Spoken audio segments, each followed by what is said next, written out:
Okay, let's call this meeting to order. Roll call, please. Casanello. Here. Hager. Larson. Here. Schneider. Here. Ramirez. Here. Lee. Okay, we'll start off the Pledge of Allegiance. Today we have the Adams Center Scout Troop, troop number 1148, that will be presenting for us. Peace, salam, shalom, sat sri akal. Thank you all for having us. Once again, we are scouts from the Al Dulles Area Muslim Society. We are honored to be here again. Thank you for your hospitality. Please salute those not in uniform. Please place your right hand over your heart. And thank you for having us to present the colors. Please join me in the Pledge of Allegiance. I pledge allegiance to the flag of the United States of America and to the republic for which it stands, one nation, under God, indivisible, with liberty and justice for all. Two. Thank you. Thank you. Thank you.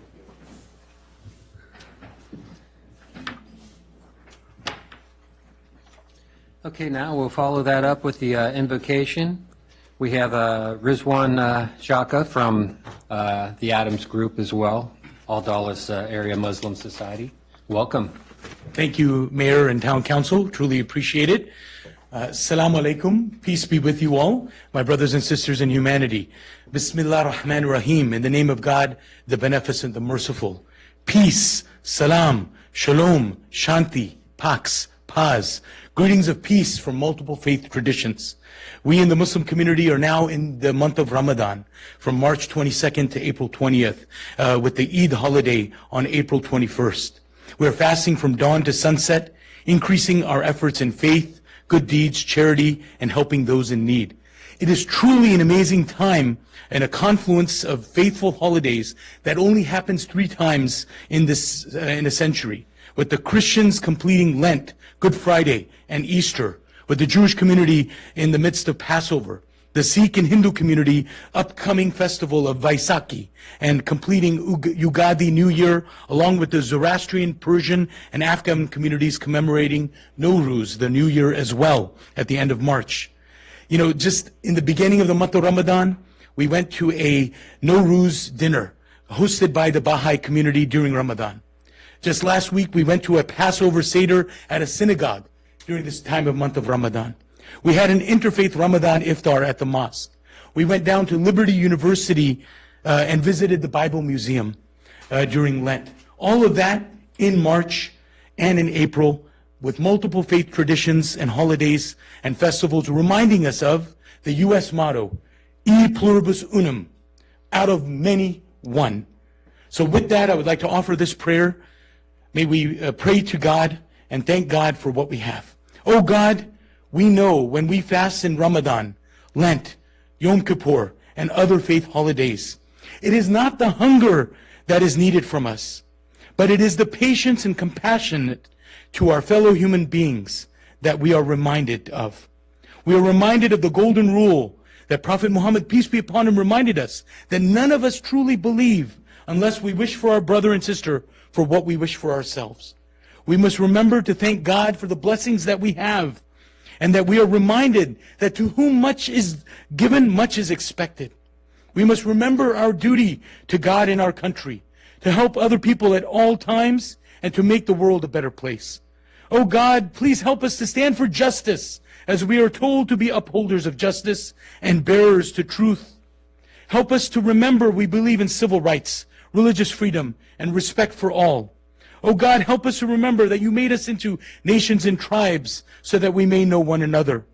Help us to stay true to the fact that there is no compulsion in faith or belief, and that we respect people of all faiths, people of no specific faith tradition, and people of all backgrounds.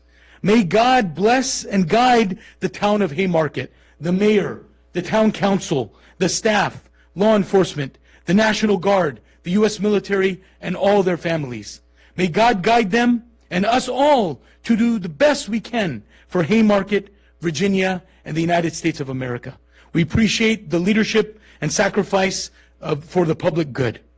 May God bless the Commonwealth of Virginia, May God bless the United States of America, and may God bless the whole world. Amen.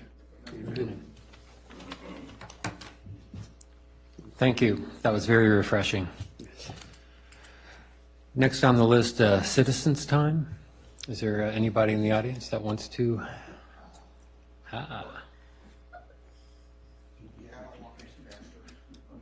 We have a chair right up here for you. I could probably use one. Bob Weir, 6853 St. Paul Drive, and apparently I'm stuck here for perhaps 4.5 more years. I promised I'd give you guys an update and keep you updated on what's going on. I got some good news and I got some bad news. I'll give you the bad news first. As I've spoken to several of you, your solid waste fees are going to go up both as an individual and for your contracts for the town and for the HOAs that service the areas around the town.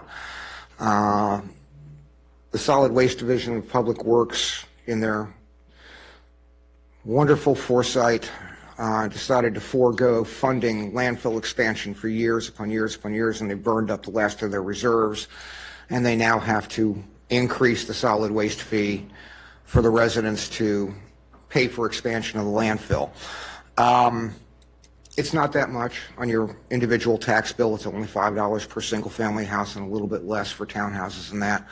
The part that I'm not happy with is they have now added a $40 per ton tipping fee to the cartage carriers, which is something that the town's going to see directly in its next trash contract. It's going to significantly raise your trash contract. It's going to significantly raise the cost of the HOA trash contracts because they're going to have to pass that additional cartage fee onto you on a per tonnage basis. I'm not real happy. If you read the Prince William Times, I believe it is, they have an article in there about why they're doing it, and quite frankly, the reason they're doing it now is A, they've run out of reserves to run off of, and B, they're blaming the residents and the cartage companies for the problems with the tipping fees. They've never checked or challenged where the trash was coming from. They just accepted it for free regardless of what jurisdiction it came from. So some of it could be coming from Gainesville, some of it could be coming from Fairfax or any other jurisdiction, just because they didn't have any controls in place. And they're also blaming the trash companies for increasing the solid waste by combining what you put out in the recycling bin and just throwing it in with the trash and compounding the problem.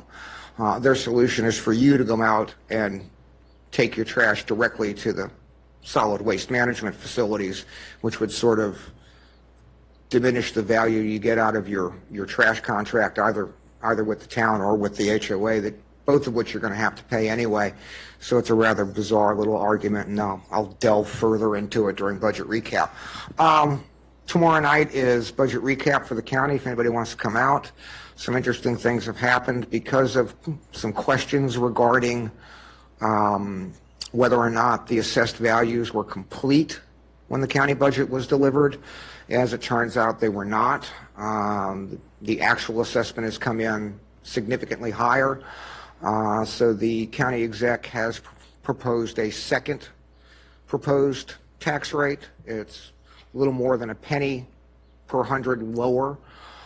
If that rate is adopted, it will essentially mean on average an $8 decrease in your tax bills next year.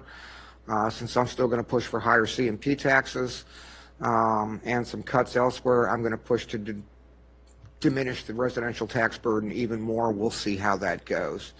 And as always, if you guys have any questions, you know where to find me. Ken's already come and visited. The door's open. Thank you. Thank you, Bob. Thank you, Bob. Okay, anybody else in the audience who wants to do any citizens' time? VFW, so they're not going to be put into the, okay. Before I begin my 3 minutes, I want to give you a compliment. So can you not charge my 3 minutes to compliment? Good. So my name is Robert Ruffalo. I'm a brand new resident. I heard Bob's voice in the background, so congratulations to Bob to ascending the throne at the Board of County Supervisors. I think probably infinitely easier job here, but we're very fortunate to have Bob. I do want to thank you, Patrol Lieutenant, for all the things that you do, because what you do is not easy to do, especially at night, about maybe 2:30 in the morning on Saturday morning, having to stop people and so forth, so thank you for defending the line. I do want to thank you for Haymarket Days, because as a brand new resident, my first integration to the community was Haymarket Days. I parked over here at your favorite hotel, behind the hotel, and had the pleasure to actually walk up and down the community and to meet people and to kind of get integrated. And so for me, it was kind of an important event, because as a military officer, I'd never actually lived in the United States. So this was my first home, is here, right around the corner. I'm not going to tell you where. It's a secret, but right around the corner. So it's a pleasure actually to be here in the community with you, and I wanted to thank you very much. Mr. Mayor, council members, thank you for the opportunity to introduce ourselves. My name is Robert Ruffalo. I'm the commander of a brand new Veterans of Foreign Wars post, 12218. With me is my senior vice commander, Skip Powers. As you may know, we were just recently chartered on the 11th of March, 2023, and we chose here in Haymarket because I think Haymarket Days kind of influenced my choice to charter here. So kudos. We have our sponsor, who is a small business, Great Maine Brewery, down the street. And so as we know, small businesses are the engine of the American economy. It's absolutely imperative that we sustain and support them, and that's one of the things that we will continue to do in our own guise as the VFW, picking local small businesses and then trying to bring them in either for sponsorships or to highlight the great things that they do by having our events there, of course. The VFW is a nonprofit organization. We're a veteran service organization committed to supporting veterans, service members, and their families. Most importantly, though, the communities. We advance themes of patriotism and Americanism by supporting more than 9 programs. Importantly, 2 programs I'd like to highlight today are the youth education programs such as the Patriots Pen, which is an essay and scholarship program. We also honor teachers who advance the principles of Americanism through our Teacher of the Year Award.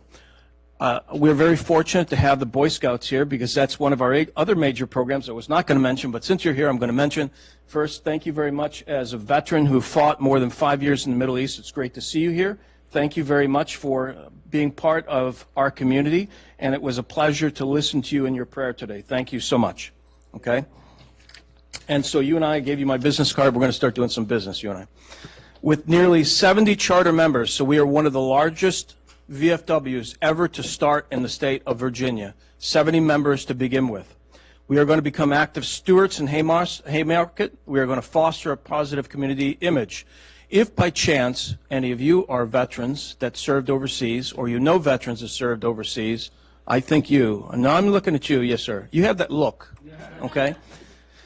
One of the things that you can do is join our post, and you will become a charter member, which means you go into the history books of Virginia, your name on the rolls as a member of a brand new post. So we would encourage, obviously, you to join and to enjoy fellowship with us as well.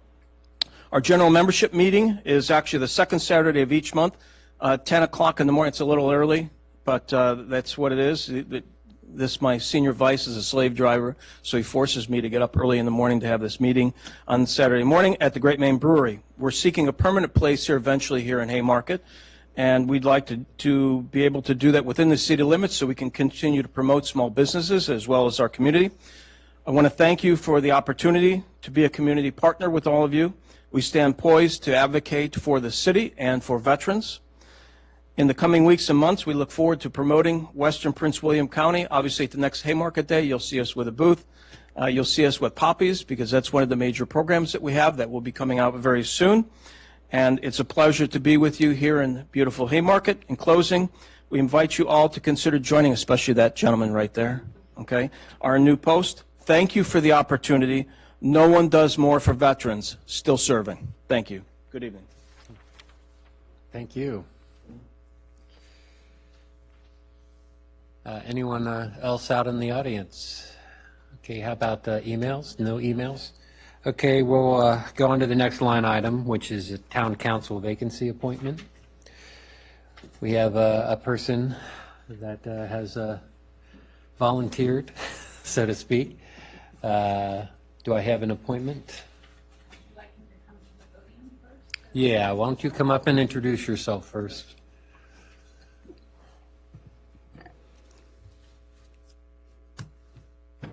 Good evening, Alexander Bayena, 6817 Walnut Park Lane, Haymarket, Virginia. I'm not sure. I'm currently the chair of the Planning Commission. I've been residing in the town of Haymarket for almost 15 years now. Do we want to get him up here? Yes. So, Go ahead, Marshawn. I'll just say for context for people in the audience, so you are filling the position that was recently vacated by Councilman Weir That is correct. and through November, and then we'll have the special election in November to permanently, not permanently, what's the better term? To Specially elect. special election to fill the position. So thank you for stepping up. Go ahead, Marshawn, make a motion. Make a motion. motion to appoint? Motion to appoint. Do we need is there a formal? No, there's nothing in here. Okay. There's a motion to appoint Alexander Vianney as the Haymarket Town Council member, filling the vacancy of Councilmember Bob Weir for the term until November 7th, 2023, as there is a special election to fill that vacancy. Motion so. I'd say so moved. Yeah. And second. Second? I'll let her second. So, So we're giving you the credit after all, huh, Joe? Okay, got a motion and a second. Any discussion before we go? Okay, roll call vote, please. Casanello? Aye. Snyder? yes. Ramirez? Yes. Okay, just for record, are there any proxy votes for the absentees? No. Okay, thank you. Do we formally? You are formally, so we got to swear him in now. Okay. So Thank you so much. it's your time. Here, because I want to get you on the camera. Sure. You raise your right hand and repeat after me. I solemnly swear I solemnly swear to uphold the Constitution of the United States to uphold the Constitution of the United States and the Constitution of the Commonwealth of Virginia, and the Constitution of the Commonwealth of Virginia, and to faithfully and impartially and to faithfully and impartially discharge all the duties discharge all the duties incumbent upon me incumbent upon me as a member of the Town Council as a member of the Town Council for the Town of Haymarket for the Town of Haymarket to the best of my abilities. to the best of my abilities. So help me God. So help me God. Congratulations.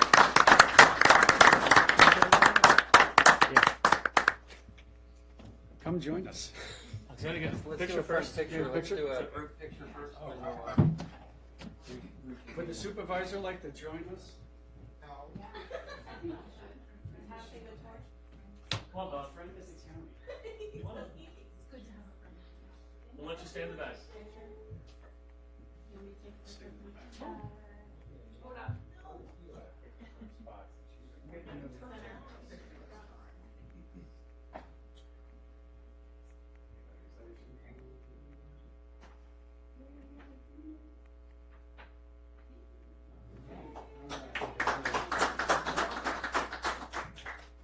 Now, I guess the empty seat for you, Alexander, is Bob's seat, so he's on the other side. You want all around.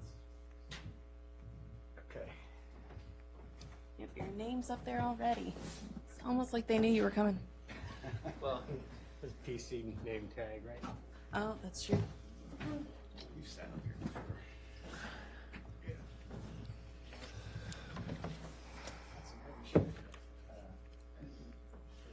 Okay, next on our list, we all set, guys? Okay, next on the list, we got the proclamation for the Child Abuse Awareness Month. Now, we do have that in here, right? So, who want? Okay, do you want to do all the whereas and Do I what need to read it? so's, Sure. or yeah? We'll read it. Do we want to read it first, or do you want them to stand around while we read it? Let's read it first, and then we'll do another picture moment. A proclamation to observe April as Child Abuse Prevention Month. Whereas our children are our most valuable resource and are vital to our future success, prosperity, and quality of life, they're also the most vulnerable members of our society. And whereas child abuse is a common problem and finding solutions depends on the environment of the people throughout the community, and whereas all children deserve to have safe, stable, nurturing homes and communities they need to foster their healthy growth and development, and whereas the most important thing we can do to help children thrive is to support families before they reach a crisis.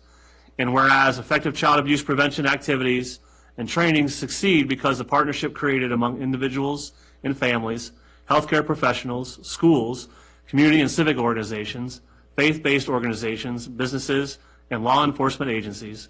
And whereas the Haymarket Town Council acknowledges that we must all work together to increase awareness about child abuse and create safe and healthy environments for children where they can live with supportive families and engaged communities. Now, therefore, the Town Council of the Town of Haymarket, Virginia, does hereby proclaim April 2023 as Child Abuse Prevention Month and urges all citizens to recognize this month by dedicating ourselves to the task of improving the quality of life for all children and families. A witness thereof, this third day of April, 2023. All right. Did we need to vote it in?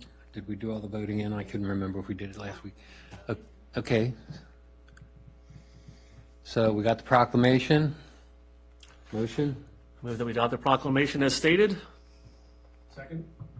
The motion and second, all in favor, say aye. Aye. Awesome.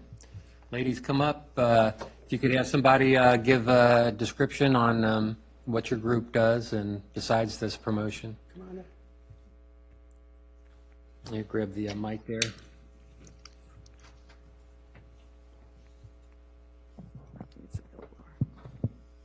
Hi, so I'm Rosemary Betke. I'm the president of Dominion Women's Club. So we are a nonprofit organization that basically we help other nonprofits. And we look for places in the community where we can make a difference with volunteering and other ways of support. We support schools, first responders, the hospitals, and we just look for various ways that we can help in our community. And so this topic of awareness of child abuse and domestic abuse is why you'll see across the street there you'll see pinwheels going around, spinning around, and that was a project that was started by our club many years ago, just to bring awareness. It's called a Pinwheels for Prevention Garden, and there's signage there with phone numbers and such where people could find information if they need help.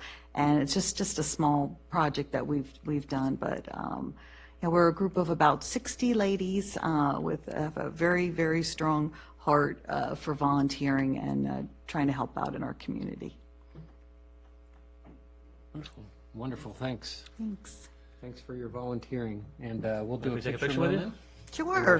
Hand off this proclamation. Did you We're missing want one to hand it off, signature. or do you want- We're missing one signature. Well, we'll have to, we'll at least keep a center for the picture. Get the handshake.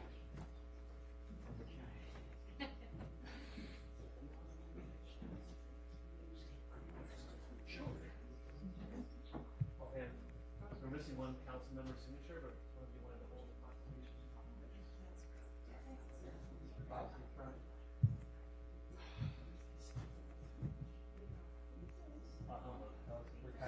I have two, so we'll be taking at least two pictures.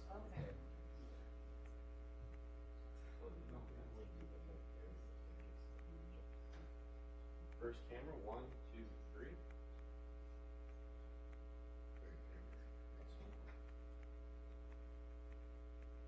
Ready? 1, 2, 3. Excellent.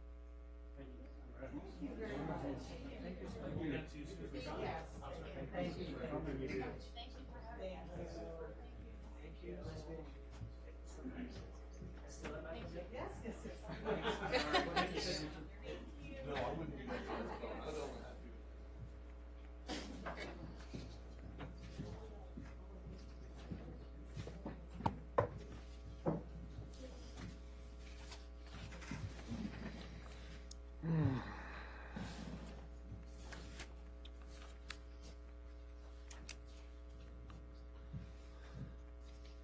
But let me get this set up for them.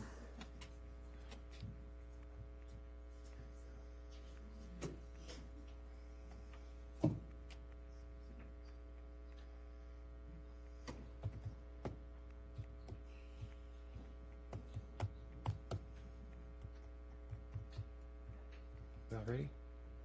You all set? Now is this, okay, so we did cancel out that one line item. Okay. We got a community spotlight for Casa Brumar.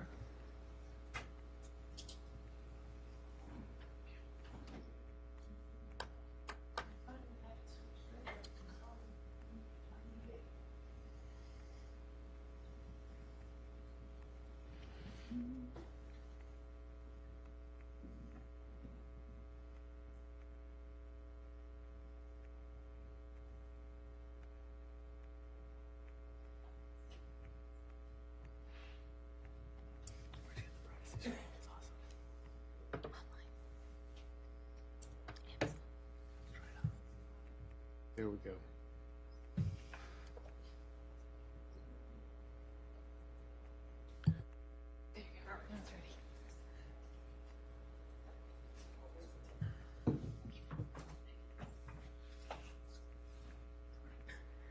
Good evening. Hi, and thank you for allowing us to speak to you all today. And I think this is totally appropriate to go with just the resolution you just passed about child abuse, because we are also a child advocacy group, but we do it from the cradle to the grave for the LGBTQ plus community. My name is Evelyn Brumar. I'm the founder and executive director of Casa Brumar Foundation. I also am a human rights commissioner for Prince William County, and I also sit on the LGBTQ advisory board to the governor. I served under Youngkin and served under Northam. The reason why we're here and we exist is because when we moved to Virginia, we found out that there isn't an LGBTQ plus community center anywhere in Northern Virginia. And we also became aware that there was a lot of laws that didn't allow LGBTQ people to live safely within our communities. The laws changed in 2020 to protect the LGBTQ community, but there's a lot of people who don't understand these laws, and so our youth are the most vulnerable of them. They're being targeted, discriminated against, they're running away from home, becoming sex trafficked, and not finishing high school, and having a hard time readjusting and coming back into society as a productive member. So we created this nonprofit to help especially our youth, because we know they are our future, and to make sure that everybody's safe and has access to resources. I'm going to let my wife, who's the secretary, do the slideshow and tell you all about the programs we offer and what we're doing and our plans in the future, and then I will come back to finish up for any questions. Thank you. Good evening, Mayor and Town Council. Thank you for having us tonight. My name is Heidi Brumar. I am a 20-year veteran of the United States Navy, a life member of the VFW, and a member of the American Legion, and I'm proud wife to Evelyn Brumar, and I am the secretary of Casa Brumar Foundation. All right, hopefully, there we go. So what is Casa Brumar Foundation? I know, death by PowerPoint, right? I'm gonna really try not to read the whole thing and make it, but we are a 501c3 tax-exempt organization. We were founded in September 2019, right before the pandemic hit. We are incorporated in Delaware and Virginia. We have an all-volunteer, non-paid board and executive director. Right now our board is about 5 people plus our director. We have a scholarship committee as well, and we get most of our funding from small individual donors, and last year we started receiving some corporate grants that were relatively small as well, but we are moving forward. Who is Casa Brumar Foundation? It was founded by Evelyn and myself. We are a biracial, lesbian, married couple. We've been together almost 20 years. Our board is staffed by a diverse board that has included cisgender and trans folks, and we represent many different racial, religious, professional, and socioeconomic backgrounds. What have we accomplished so far? Well, we're almost 4 years old this year. In 2020, we were going to try and have a big symposium, and so we had a lot of people donate money to us. And unfortunately, due to the COVID, we could not host our symposium. So the donors allowed us to keep the money, and instead we shifted that into funding for, let's say, college-age youth that could not stay in their dorms and maybe had to return to unsupportive homes, because they felt safe at college and they could be their true selves, but all of a sudden they were yanked back home where they were not allowed to be their true selves. So we gave them some short-term financial aid to pay for credit card bills, rent, car insurance, whatever they needed it for. That's what we were there for. We have helped displaced LGBTQIA plus youth find housing and connect them to community resources. Sometimes the one thing they need is just help finding the resources, because it's not easy to find. They are not easy to find. and then from there they can go on their own way. We've also assisted LGBTQIA plus youth in the age group of 18 to 25 enter GED, high school, and certificate and trade school programs. Excuse me. Our long-term goal is to build the first LGBTQIA plus community shelter, our community center with an emergency shelter in Northern Virginia. No such thing exists in the counties of Fauquier, Prince William, Fairfax, or Loudoun, or Stafford. So we want to do that. But of course, real estate is not exactly where we want it to be right now for a 3-year-old nonprofit organization. So we're shifting now to try and raise funds to buy a mobile office unit that we can use, because I didn't mention, our programs, we run throughout the Commonwealth. We don't just handle people in Prince William County. If someone contacts us from Roanoke, we will help them no matter what. So if we can get a mobile office, then we can go around the Commonwealth to where there's need. We'd put some computers in there, give them some resume time, and let them search for jobs, maybe bring some donated clothes along, hygiene items. But that's sort of our short-term Band-Aid until we can buy our own property and build a center. I mentioned educational programs. We offer financial assistance grants to help LGBTQI plus youth ages 18 to 25 get a GED or a high school diploma. Well, why would they need that? Sometimes school and home are a very hostile environment for children who are in the LGBTQIA plus community. They get kicked out of their homes by their parents, and they may have to quit school. They might quit school because they're being harassed in school, or they have a very non-supportive administration in school, and that means they wind up out on the street, or they just don't finish their education. Or I'll give you my favorite example. We do have a client in Orange County who was homeschooled from a young age. And there's nothing wrong with homeschooling, but in this case, this person did not receive a homeschool education. They're 20 years old with a 5th grade education. They came to us because they needed help getting a GED. They didn't even know where to start. We live in Prince William County. We did the legwork to find out who they needed to contact and what they needed to do to get into a program. And I'm proud to say that that person is halfway through the GED program right now and is making strides. They're a little worried about their math test, so we found them a math tutor, and they are on track to success. We can also offer assistance with getting into trade schools or certificate programs. We have a brand new 4-year college scholarship, and I'm going to have someone step up here in a second to talk about that.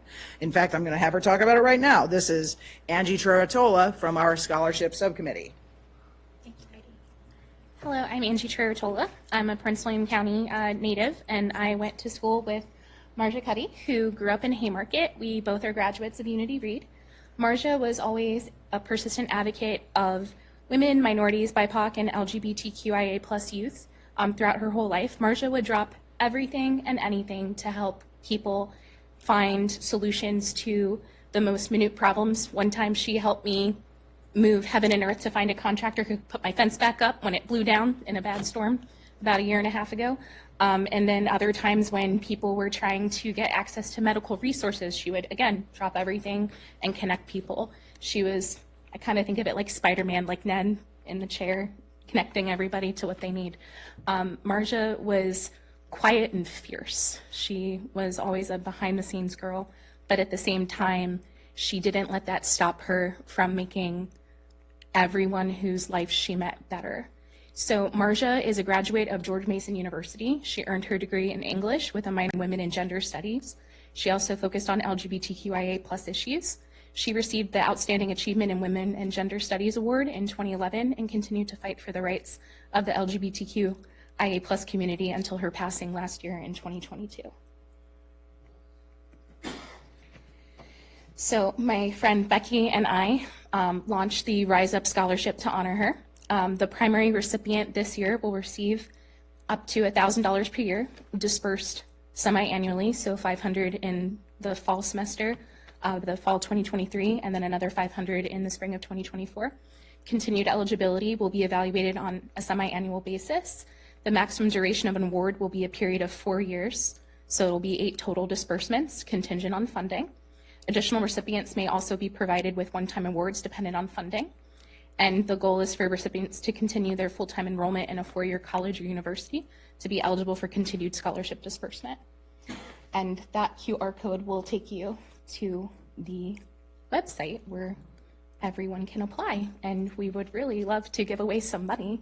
So if you have students that you think would help make the world a more inclusive place and would benefit from this scholarship, we are very actively seeking applications until May 15th. So eligibility, students that are 25 years or younger who advocate for the LGBTQIA+ community, and to emphasize, that means allies too. So we want to give anyone whose goal is to make this world more inclusive and more accepting the chance at this scholarship. And again, they should be attending or planning to attend a four-year college or university. And we actually got a question from someone, do grad students count? Absolutely, as long as they're under 25 at time of application. They need to be a resident of Prince William County, but by that we mean the borders, because we want to make sure we get everyone. So that'll be Manassas Park and Manassas City, and we're going to expand it across the Commonwealth next year. So it's a really good chance for Prince William County, especially a Haymarket native, to get in on this scholarship this year. So to apply, you'll visit the CasaBrumar-Foundation.org/RiseUp Scholarship, and they can submit an essay or a video explaining their role in the LGBTQIA+ community and how the scholarship would expand their impact. Thank you. All right, we're almost through. As Evelyn mentioned earlier, we work with the LGBTQIA+ community from cradle to grave, we say. We will work with children, parents who need help advocating for children, and we go also up into the aging LGBTQIA+ community. We're currently working with Insight Memory Care Centers, which have 2 centers over in Fairfax and I believe Falls Church, but I could be wrong on that. And they are working to be more inclusive of elder members of the LGBTQIA+ community as we get older and wind up having to live in facilities. Some facilities may not be welcoming, and that means the person may have to go back into the closet and not live their own true selves. We also work with a group called SAGE and Eldamentals to network around the Northern Virginia area to learn about more how we can help with this important part of our community.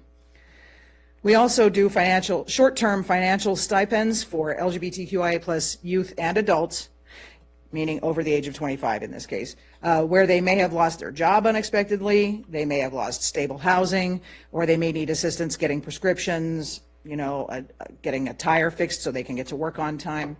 This assistance is on a case-by-case basis and is available for 3 months in a calendar year. It can be consecutive or it can be spaced out, but 3 payments in a 12-year period. And community engagement, well, one of them is right here. Thank you so much again for inviting us to be here. Also, our Executive Director, Evelyn Brumar, provides training in queer competency and inclusion to local and federal law enforcement in their crisis intervention training over at the Western District of the Prince William County Police Department. She also has provided and will provide staff training as requested by the staff of Prince William County Public Libraries. And if teacher facilitators for high school gay straight alliances or pride clubs request her appearance, she will also come to schools. And this Engage With Us, I've got to say, we accept donations via our donation page there. Our website is CasaBrumar-Foundation.org, and of course there's a donate page there. And you can follow us on Facebook and Instagram or email us at secretary@CasaBrumar-Foundation.org. And here's Evelyn. Thank you. I would be amiss if I didn't ask you all to take the business card and look at the back at the QR code. Any smartphone, you turn on your camera and scan that, it'll take you directly to our website. There gives you a way to have people connect to us to gain resources, look at our calendar, also to apply for financial assistance, and as well as how to file a complaint with the Human Rights Commission if you feel, or anybody feels, but we're trying to promote this with the LGBTQIA+ community because they're just a newly protected class. With the Human Rights Commission, if they felt that they were discriminated against when it comes to credit, education, public accommodation, and when they're trying to buy a house or rental.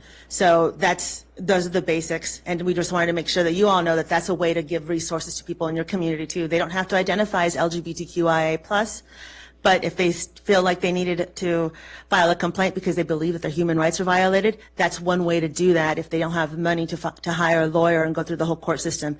Prince William County is we are one of 2 counties in the whole Commonwealth that will investigate and prosecute on the behalf of the person whose rights have been violated. Now, if you have any questions, I'm willing to answer. Any questions? I did, sorry, Joe, were you going to jump in? Just, I was reading through the materials while listening. I guess the 18 to 25 age group is more or less the college age.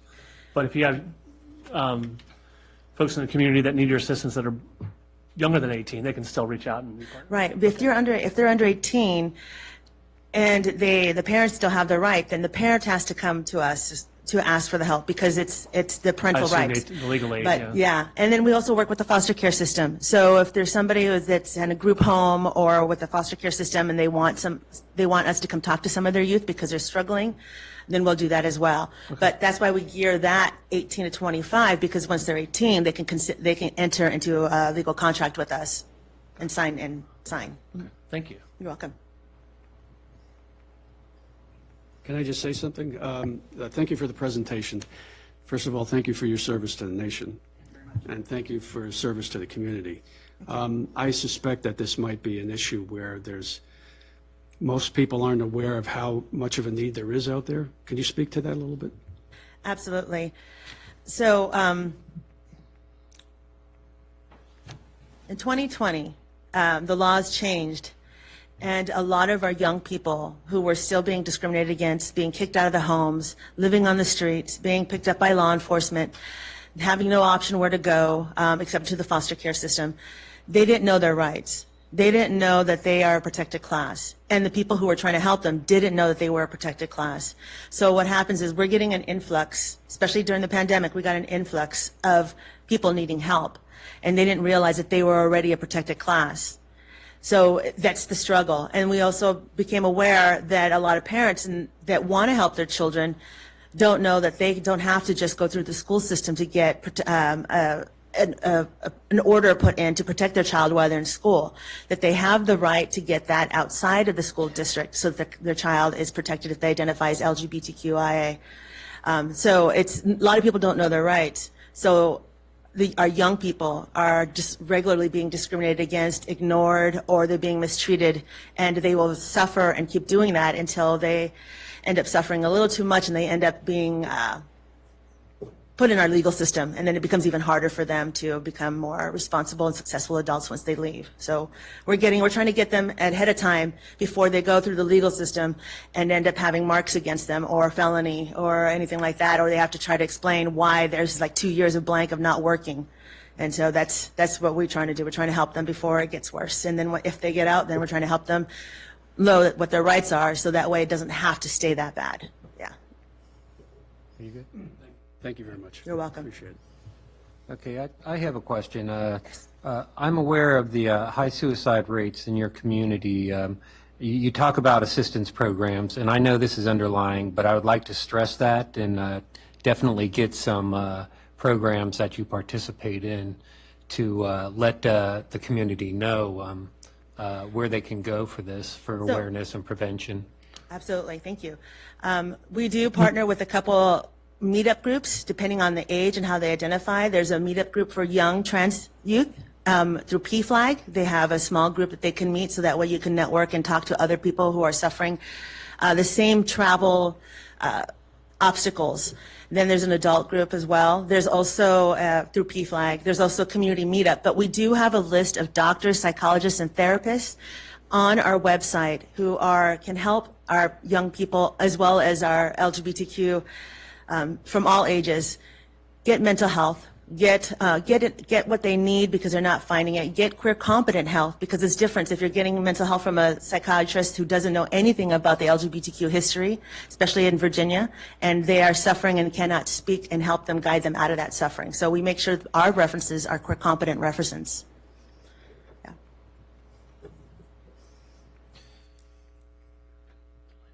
Mm-hmm. I just want to say thank you for coming to speak, and thank you for taking on such like a really important issue and advocating, and I appreciate you guys correcting the date and coming today since we had to switch the date for the meeting, and I'm glad that you guys could make it. So thank you. Thank you. I appreciate that so much. Thank you. And just a personal note, when I met my wife, it was illegal to be gay. Just walking the streets and just wearing something that's let people know that I was that I was a lesbian, I could have been arrested. Then when I met my wife, we weren't allowed to get married because it was illegal to get married.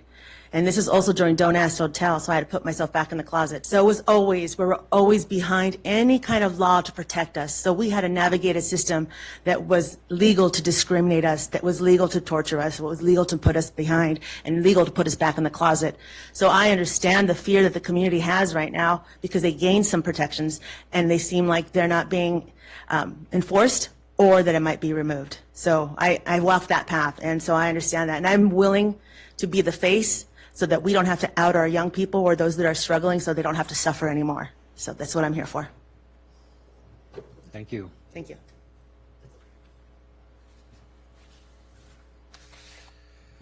Apparently, I was say, Heidi, a little soon, but go Army, beat Navy. I was enlisted. I don't pay attention to football.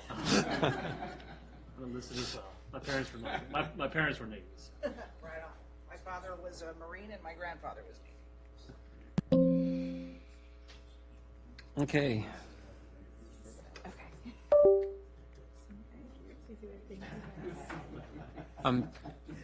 Let Ken put them out on the table for people to collect as they come in, so we'll keep them. Okay, we'll move on.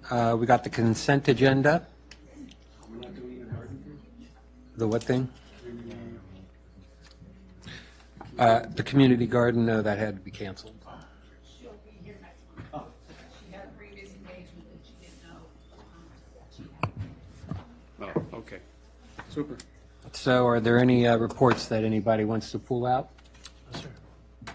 Any on this side? No, I'm kidding. Shall I speak my piece? Or? Yes, please. Okay. You please. I got two reports I want to pull out. I want to pull out the town administration report and the chief of police report. Okay. If that's all, if I could have a motion, please. Okay, I'd like to make a motion to approve consent agenda items A 1 through 3, B 2, 4, and 5, and C 1 through 5. Got a motion? Second. Got a motion and a second. Last chance to pull anything. Okay, all in favor, say aye. Aye. Okay, we'll pull out the administrative report. I don't really have any questions for you, Administrator. It's just there's some activity on there that I want to highlight, just so that the community is aware of. First thing on the list, the playground shade structure. Would like everyone to be aware that the shade will go up April 14th, and that looks like it's still on schedule. Yes. Okay.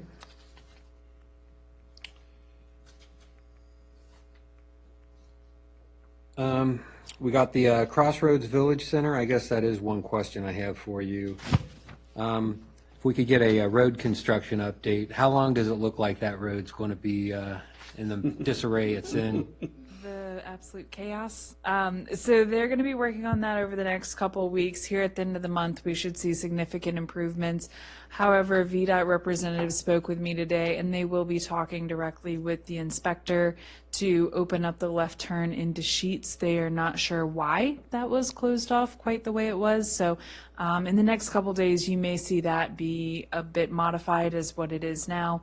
It is very chaotic with people coming down and making U-turns, some illegal U-turns. So we are on it, and hopefully it's resolved sooner rather than later, but we are still projecting a couple weeks of road work in Washington Street until we're able to get all of the medians taken care of, all of the striping, and we're at a point where we can turn the light on. So I say we, that's them, not us.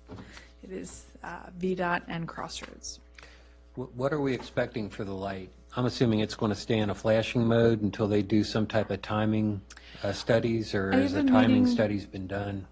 I have a meeting with the superintendent tomorrow, so I'll ask him about the timing study when they're going to do it. Typically, they turn it on, have it flashing for several weeks, get people accustomed to it. I think we're going to have probably our officers, probably chief and lieutenant will work with officers to maybe have more presence there when it first comes on, because I know it'll be a very big change and people are not used to that light there, so we might have a lot of excitement. So we'll all work together and as smoothly as we can transition. Yep. And I'd like to comment, thanks to the police force for showing a presence there. I saw you on the property as I passed by, as well as being in the median strip there with your lights on, just to make people aware of all this and keep it safe for the town. So I appreciate that. Let me see now, other highlights I got here. Go down my list. Blight Drive Townhomes, I see we're finalizing in the site plan. Want to make sure that people are aware that there is a proposal for some townhomes to go on the end of Blight Drive next to Alexander's Keep. How many townhouses are we looking at there? 11. 11 townhouses. We are coming to the final site plans for it, so it will probably be hitting Planning Commission. Has it hit you yet? It has not. So, citizens, be aware, and if you have any comments, make sure you show up for that. Can I ask a question about that? Please. We're talking 11. Is it just 11 in a row, or how is it going to It'll be? be 2 sticks.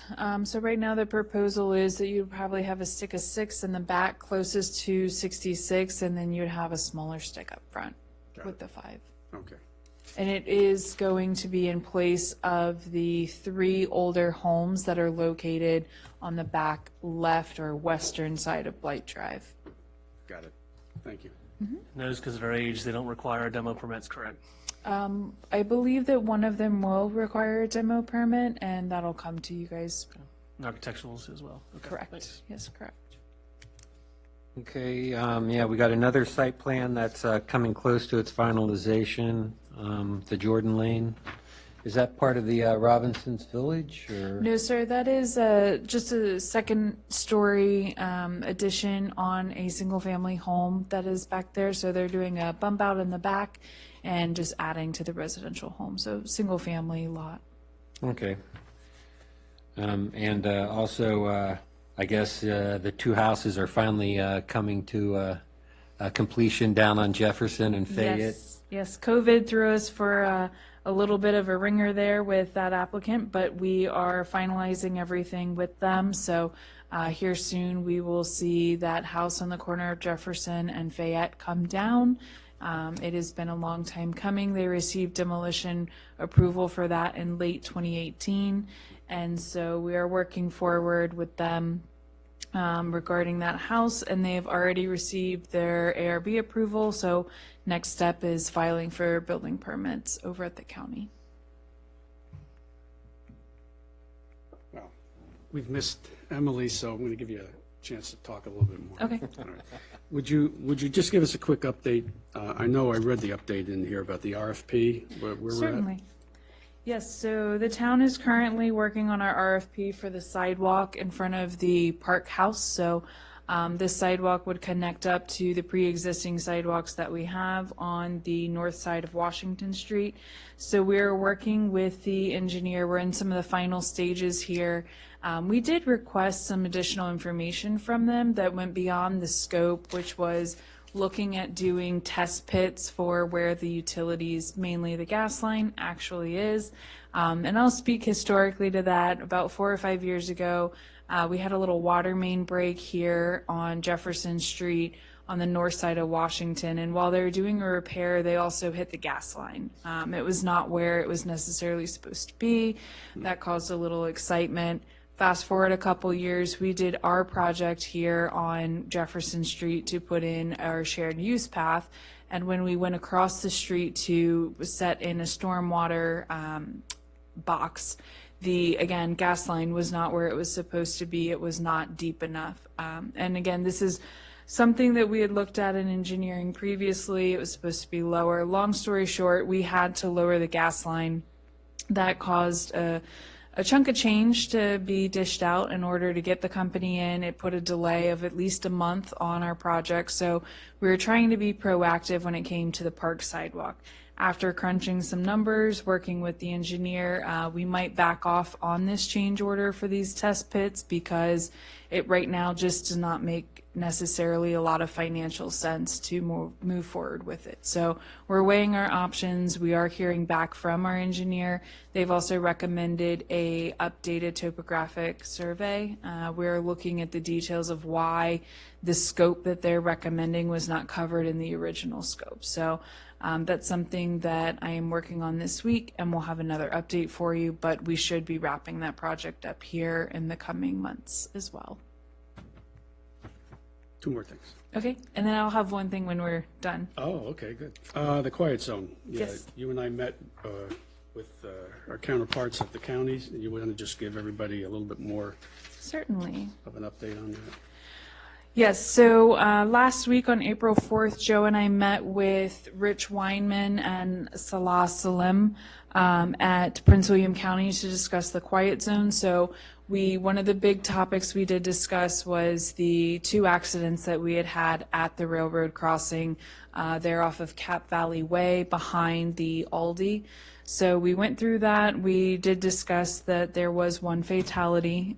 They let us know that they were able to research and see some of the data of what went wrong at those accidents. So we talked through that and we discussed different options for that private crossing, how it would play into the quiet zone request, and where we stand. So we're still going to try for it. We are still going to keep moving through the process. We've put a lot of work into this, not just this past year, but years past.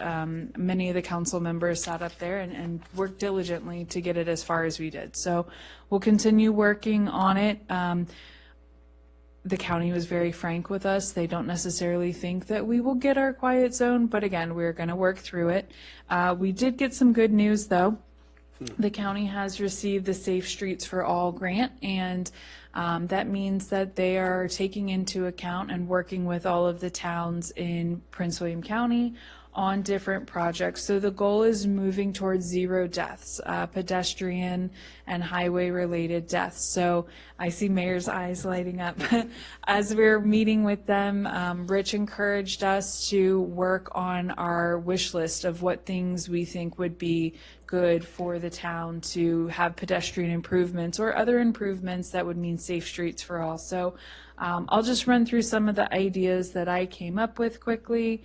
But again, we'll talk further. I will talk further with Chief and Council as we get closer to needing to present these to the county. But sidewalk connection at the Jefferson Street Railroad crossing, this would allow for connectivity all the way over to Somerset and connect us all the way up to Heathcote. Sidewalk improvements on Jefferson Street, specifically the south side of Washington Street, very narrow, poor walkways along that street. Sidewalk full connectivity across the town. So just in general, making sure that all of our sidewalks connect to somewhere and that we are getting out into the county with those connections. Crosswalk enhancements, mainly some of our crosswalks that span the length of where our road widens. So where you're crossing 3, if not 4 lanes of traffic down by Chick-fil-A. So some enhancements there, which might mean lights in the roads, certain improvements. The nice thing that we as the town can do is we can put these improvements in. We can go above and beyond the VDOT standard because we will accept the maintenance of them. So, we pay for it, we work for the maintenance of it, but it's a better service for our citizens. So we have some options there as well. And then also possibly looking at if there are traffic calming measures that we could do on Jefferson Street. So whether this is bringing in some curb cuts to slow people down as they're coming into the town and they quickly forget it's 25 miles an hour, but some different ideas there. So as you guys are out and about in town, especially the spring and summer as the weather's warming and you're walking, think through some ideas of what you might want to present.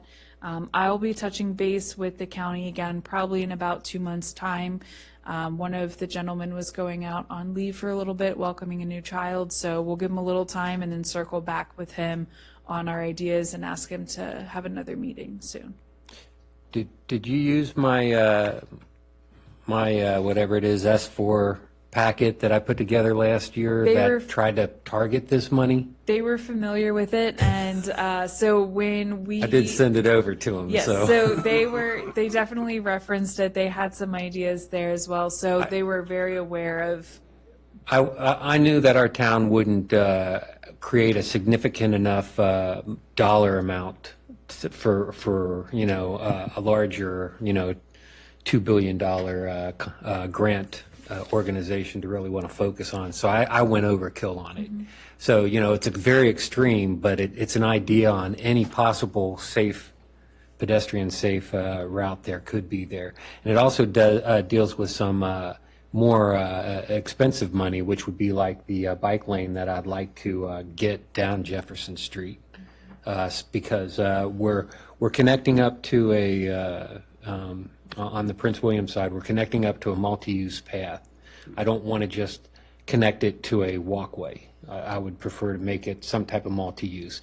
And for us, we can't put sidewalks in there without an extreme amount of money. It would be easier to have some type of bike lane and just have a crosswalk to get over to the walkways that we have in place already down Jefferson. So, but you can see all that within that packet I got. If you need that packet, I still have that available. Okay.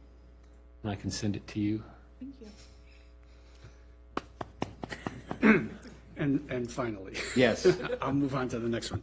The charter amendment. Yes. Can we get copies of that when you're ready? Yes. All right, so that's important for everybody to understand. That's signed by the governor, and we have a new charter. So updated, more modern, streamlined, which is great. So good job, staff. I wanted to take a quick second and introduce our newest employee. If you guys have not already met Alexandra, Alexandra is our new administrative assistant deputy clerk. So she sits in the front office here with Kim.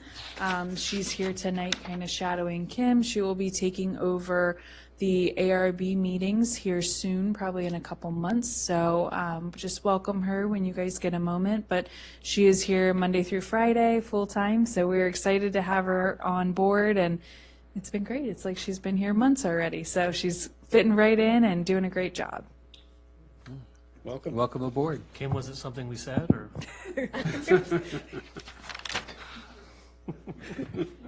It's the length of the meeting. No, I'm sorry, welcome aboard, glad to have you.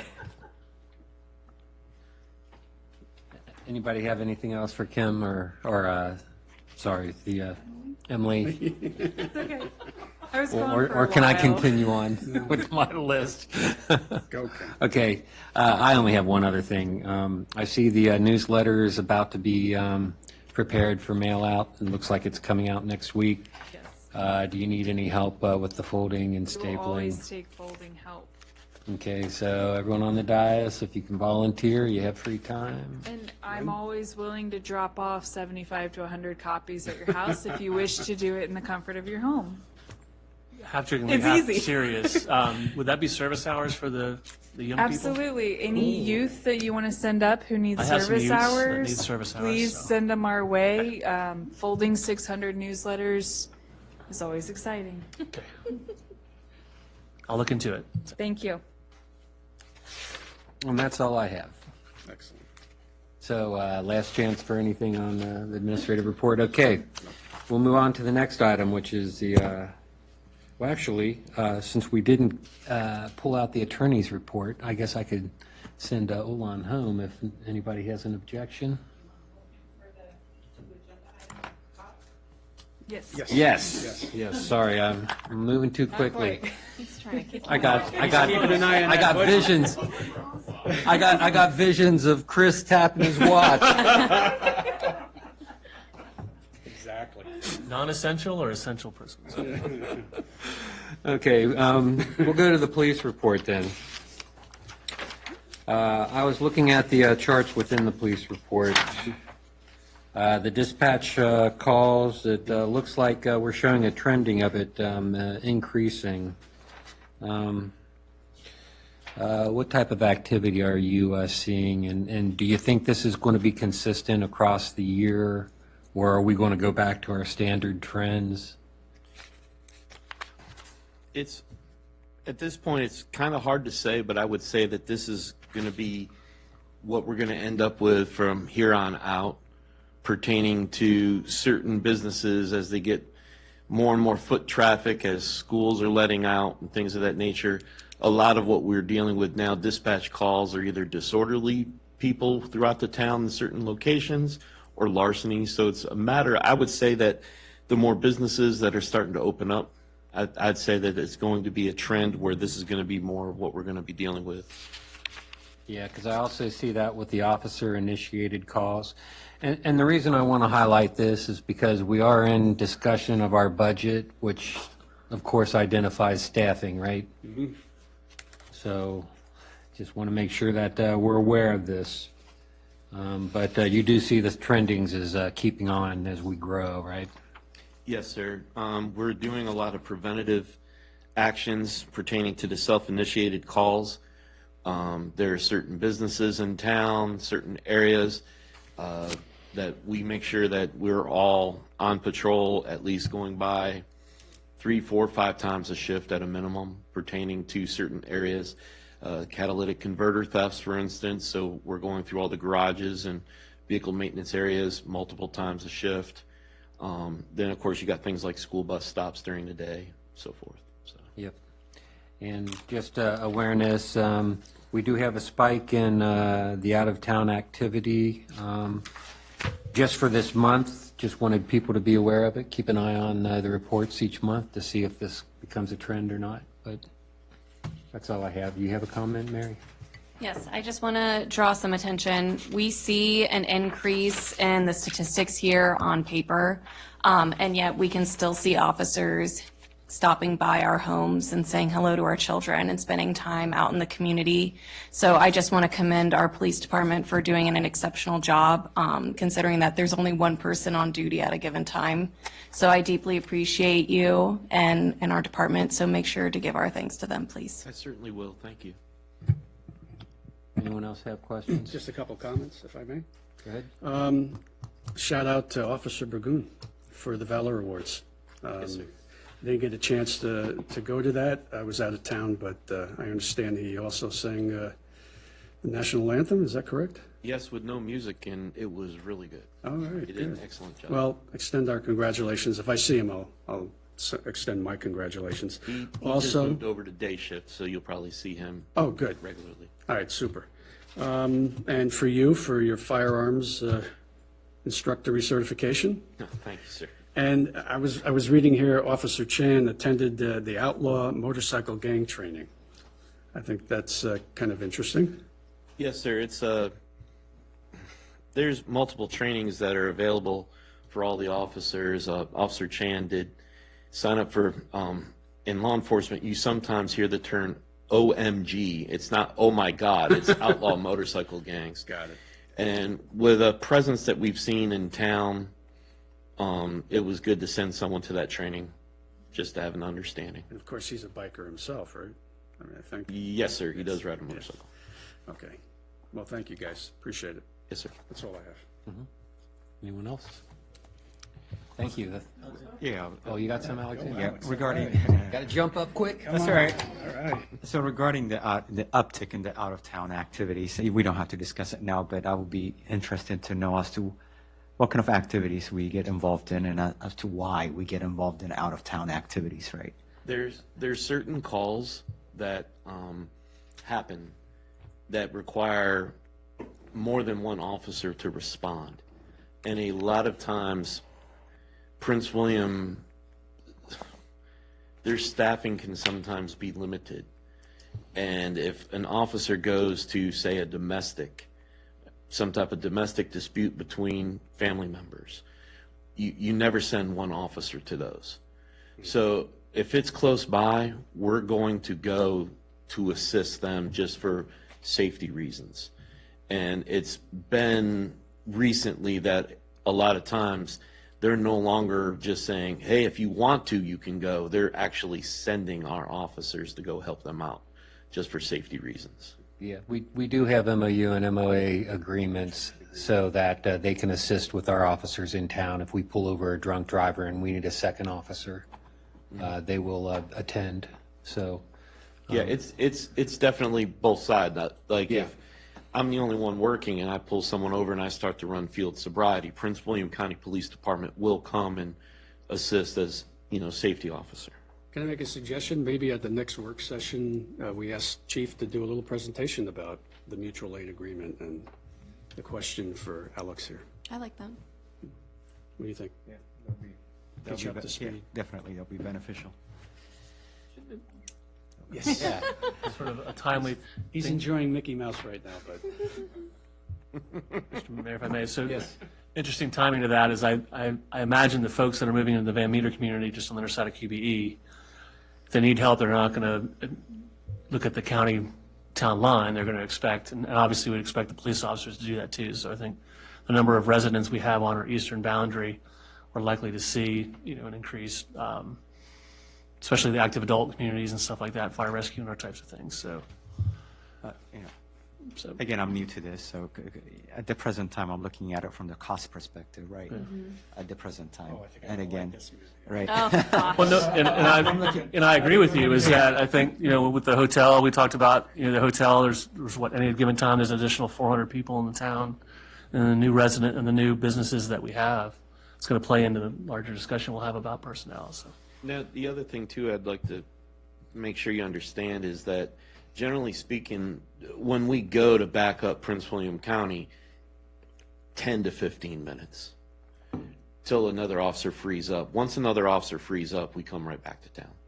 So don't feel that like a 12-hour shift, the officer is out of town for 6 of it. That doesn't generally happen.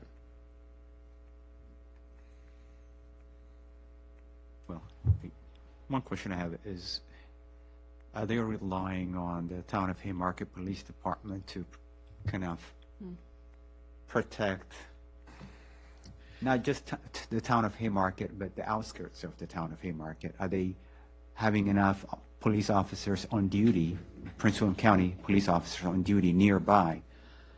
I can't speak for their staffing.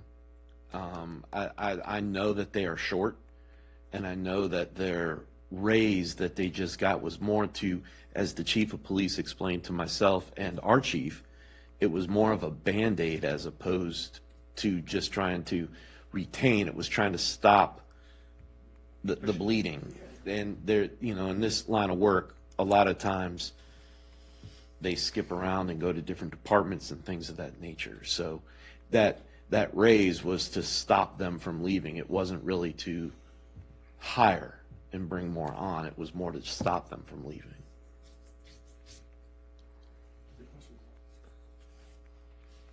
Okay, we good?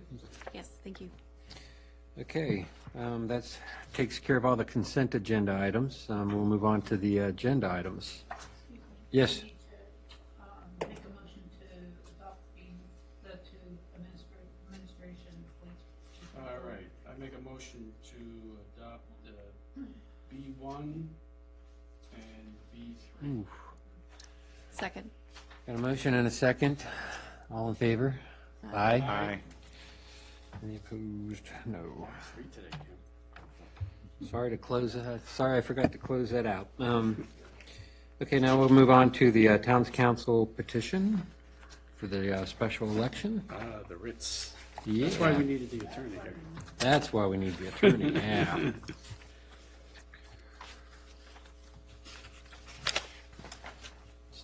Not much of the discussion, we just need to move the motion. Yep. Okay. Want to go ahead and start? Please. Okay, I move that town attorney file the petition for Haymarket to hold a special election in November to fill the council vacancy seat. I'll second. Okay, got a motion and second. Last chance for discussion. Well, Yes? are we going to talk separately about the attachment there, or can we talk about that now? It's all now. Okay. All right, so I do have a question for our town attorney, the A-team tonight. So in the Department of Elections, how to run for local office, we were discussing at our work session about the filing deadline for this position. It'll be a special election in November, right? And I had thought, in my own understanding was June 30th was the filing deadline. Is that remain, or because it says first general since vacancy would be August 18th, second general since vacancy would be Tuesday, June 20th. So does anybody? I called the office. Oh, good. Give me a second to pull up the email. Okay. So we want to make sure people understand, I mean, Alex is going to have to run again, and have to file and run, and anybody else who wants to run. So we just want to make sure people understand what the deadline is. Total random question. Yeah. Alexander, do you prefer Alex or Alexander? Alexander, please. Oh, sorry, Alexander.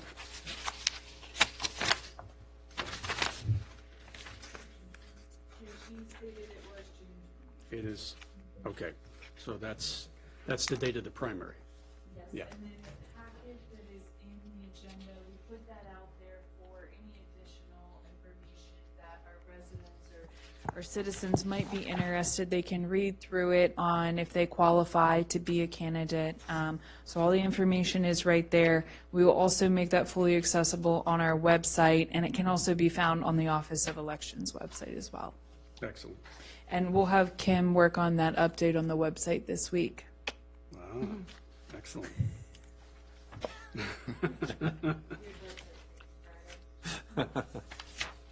Okay, that's my only comment. Thank you. Okay, last chance for discussion. All in favor, say aye. Aye. You don't need a roll call for that? No? Ms. Kim? Would you like to do a point of order for that? No. Okay. I'm fine. You can always request it. No, I'm fine. Just asking. Right. Mr. Mayor, I have a question on the next one. Yes, we're on to the resolution. This, we mentioned there's a second resolution. This is the one we need to read from That's right. in the motion. I'm on 54. 2023-004. Okay. I was just going to read the motion. Oh, okay. Thank you. Yeah, same resolution number, just that there is the, if you want to read the whole resolution into record, I'll go get that. Oh, no, ma'am. I was just making sure the motion was correct. Same resolution. Okay. You want to make a motion? I'm going to make a motion. I move that the Haymarket Town Council adopt Resolution 2023-004, remote meeting policy, effective immediately. Second. Okay, you got a motion and a second. It's open for discussion if anybody needs to Yes. discuss it. Yes, I do. That's why I'm glad our town attorney's here again. So we're superseding 3708.2 with 3708.3. And the question I asked earlier is a quorum still required, and where can I find that in 3708.3? Or maybe I just read through It it. isn't required in point 3, 3708.3. It is required 3708.2 though. Right. Yeah, so that, but 3708.2 no longer applies to what we're doing. So 3708.3 does not require a quorum to be physically present. Okay. Yes. All righty. Good to know. All right, and then this also applies to the public as well. It's not just council members, so I'm going to vote for this, yes, because I think we need to have this in place now. But I think we ought to consider how we can accommodate the public if in fact they want to do this virtually. Comments For or what have you. Citizens' time, or what do you mean? Citizens' time, whatever, yeah. This doesn't prohibit it. It No, just, no, no, no. Maybe we need to do our own policy on it. Yes. Okay. Yes. And so if I did the math right, you know, it's simple, right, math? You can, it says, where is it, right here, in the 2 meetings per calendar year, or 25% of the meetings held per calendar year, rounded up to the next whole number, whichever is greater. So are we including, see, this is what I don't know. Is it the regular meetings, which would be 12, or is it work sessions and regular meetings, which would be 24? So then if you do the math, if you did 24, that's 6 meetings you could do remotely, I think. Any thoughts on that? It doesn't really narrow it down in terms of what meetings it's referring to, so I think we have to look at it as being all meetings, regular and work session meetings, and then do the math with those numbers. So we have an adopted calendar. So that would include work sessions and regular meetings. So that would be 24. Yes. Okay. So, I mean, that's just something I wanted to throw out there to consider. You have more than 2 opportunities then to do it, I think. Right. So to build upon that question, additional budget work sessions, special meetings that would go into the math as well? Well, I don't know. I think it has to. Okay. I think it has to, yeah. Just based upon how the statute is written, it's really wide open. It doesn't narrow it down sufficiently. It's enough for us to know if it just applies to work sessions or regular meetings. So we've got to consider all the meetings. Yeah. So it could be a rolling count, meaning in January, we may be limited to only I got them all again. I got one more.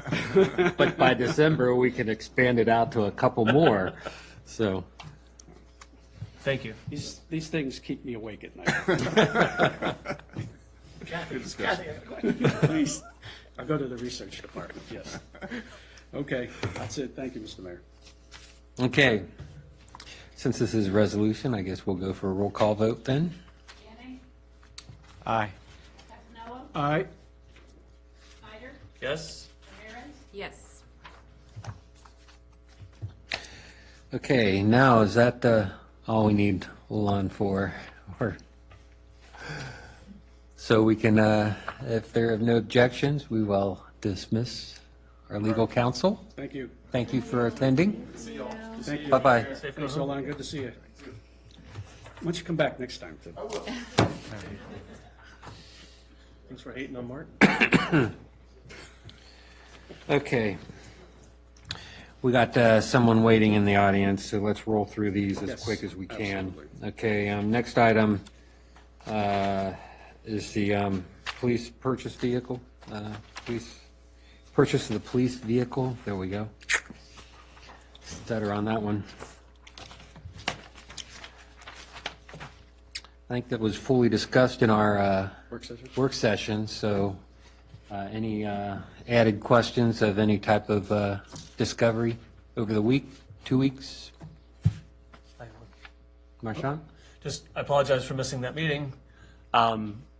Proffer dollars that we have coming in, Correct. would that allow for some of this to be? It's right in the report. Okay. Thanks for calling me out, Commissioner, or excuse me, council member. Okay, Well, thank a you. portion of it. Financial liaison. Who Some liaison understands report? all that? No, Thank you. it's not. It's good. So I do have a question, but should we somebody make a motion over there? Thank you very much. I am just a little embarrassed, but I appreciate that. I apologize. I didn't. Get you back for the Alex comment. Last paragraph. Okay. So that, I'm sorry, to follow up question to that. No, So, go this is not the sum total of the proffers coming in. This is just a portion that we're able to use that we already have on hand. That's correct. This is the portion that's currently been collected All by right. the voluntary proffers from Van Meter. This does not include any Crossroads Village proffers, as we've not received any of those yet. They've not received occupancy. Okay, thank you. Mhm. That's all I had. Thank you, Mr. Anybody? Motion?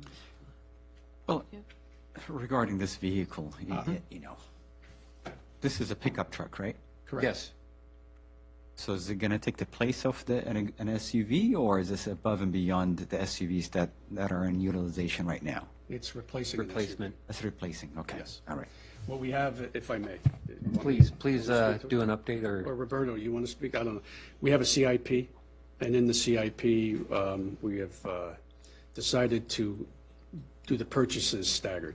Okay. Originally, this purchase was all at once for the new vehicles back in 2017, I think. Now we're looking to do 2 next year, 2 the following year, and 2 more the following year. But what this does is it reduces the CIP for next year by half, because we're accelerating this purchase instead of two, will be one next year. And this accelerates the purchase by about 3 months. Okay. Is that about the size of it? That is correct. Yeah. And we are targeting a truck because we do have hauling requirements with the road signs that we have. And we have been replacing a lot of rear bearings on our cars because of the stress associated to the weight in the back for the whatever the roadside kits you guys have and hauling. So Yeah, I was here. Oh, you were here for Yeah, that? yeah. Okay. So in comparison to an SUV, is this an additional cost, or is it about the same? I think it was equivalent. Do you have numbers for that, Lieutenant? I believe I have numbers from what memory serves me correctly is because this is going to be an unmarked cruiser, it will come out of roughly the same as if we got a marked Explorer. Roughly the same. Do you have the numbers? I thought we were So- doing an upgrade. So, yeah, it would be something that the chief will actually be driving. We'll get rid of the Taurus. Currently, we have one of the older vehicles is a Taurus. It will also be an additional offset, which I think is on the report. Once he gets his vehicle, we'll also do a surplus sale of that vehicle.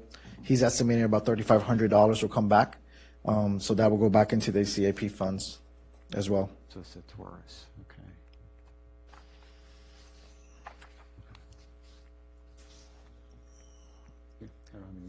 Questions? Yeah. So would somebody like to make a motion? Motion? I'm terrible with the language for Okay, motions. this It's too is good fancy. practice. There's I don't no- know, is there? I don't see a draft motion. I don't think there is for this one.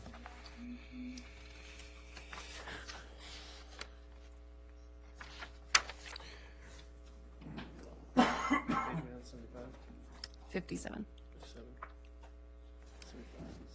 Kim, could you offer a draft motion idea, please?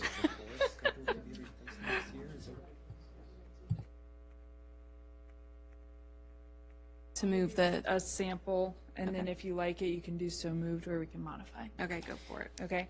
I move the Haymarket Town Council give Chief Cyber a directive to proceed with the purchase of a police vehicle utilizing $10,640 of public safety profit revenue and $43,000 of CIP funds to procure this vehicle. Second. Do you want to? We need a so Oh, moved so first. moved. I'm sorry, guys. Long day. Go back home. So moved. There you go, just took. Second. Thank Okay, you. we good? Last chance for discussion? All in favor, say aye. Aye. Okay, let's move on. Okay. Now we're to the good part, the appointment for the Planning Commission vacancy. Finally. Thanks for waiting, Mr. Thanks for Chairman. waiting. Let's bring him up to the podium. Yeah, please introduce yourself, your interests, and why you want to volunteer for this or anything? Yes, and good evening, Mr. Mayor, council members. Thank you for having me here tonight. My name is Jerome Gonzalez, and I'm applying for the appointment to the Planning Commission to fill the vacancy. I've lived here in Haymarket with my family since July of 2019, so pushing on just about 4 years here. And I moved here after earning my Master in City and Regional Planning from the Edward J. Blaustein School of Planning and Public Policy from Rutgers University, State University of New Jersey, a 2-year program therein. And I have also, since that time, since I lived here, I have earned to become a certified planner with the American Institute of Certified Planners, which is the nationally recognized sort of certification for this profession. And in my time here, I've worked as a transportation planning consultant, so I've had work with the Virginia Department of Transportation, VDOT, and the Prince William County Department of Transportation as well. And now I currently work as a land planner, land planning consultant, so I'm aware of site plans and different things like that therein. And I did bring my certificate just in case there was any questions to be stated. AICP? Yes, the AICP credential, that's correct. And like I said, my understanding and interest in the Planning Commission has to do with the kind of the role of the due diligence in looking at sort of the site plans and the rezonings, special use permit applications, to see how they align with what the community may need with what the town may need and to provide, after doing the due diligence, a recommendation to the town council of how to proceed from there. And again, I've also offered, again, my application, which is in the packet, so I'm happy to answer any other questions you may have. And thank you again for this opportunity. Thank you. Go ahead. Jerome, thanks for applying. I love seeing my neighbor up here and willing to help out with the community. I think you are going to rock it, so I'm excited, and I fully support him. So. Yeah. I'm also, by looking at your experience, professional experience, and also formal education, definitely I can see how you can be, an asset on the Planning Commission and to the town in general. So I'm very excited. Yes, and thank you for your support, especially to Councilwoman Ramirez. And I should also mention, yes, I do currently serve on the HOA as well in my community at Long Street Commons. So, gain experience of these pieces to order to bring us to here. So thank you again. No questions? I think he's eminently Motion. So the only thing is he, proactively included here how he's employed, both the town engineer and he are employed by the same firm. Right. And he makes comments about how, he doesn't perceive any issues or conflicts there, right? But I don't know if there are any thoughts about that, if there are any, reservations because of that. Not sure. AICP also has a code of ethics. Okay. So that would mandate any Recusal from any votes that conflict is in.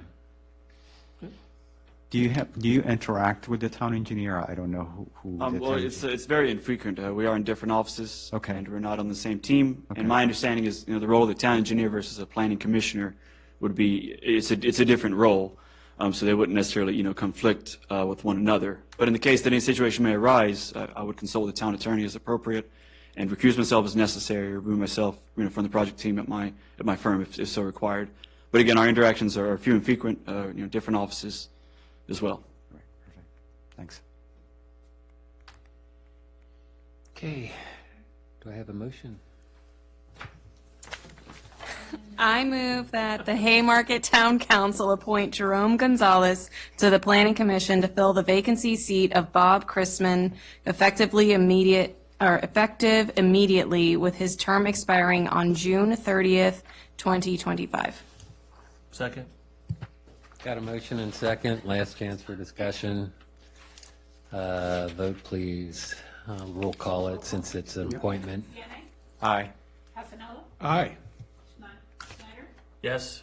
Ramirez? Yes. Okay, welcome aboard. Welcome. Long Street Commons dominating the dais. It's a coup. That's right. I'm honorary.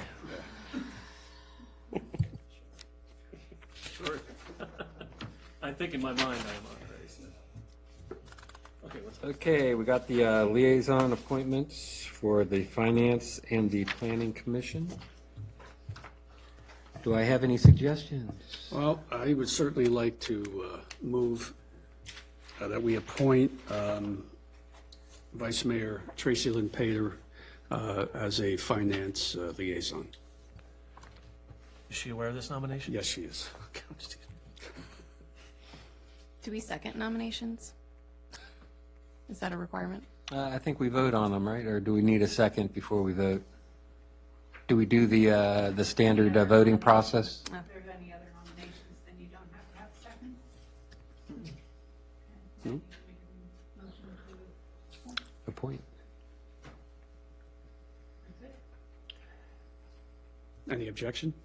No objection? No objection. Okay. Perfect.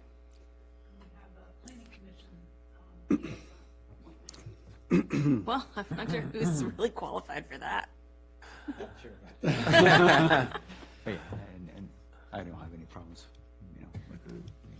I need it on record, though. Somebody's got to say it.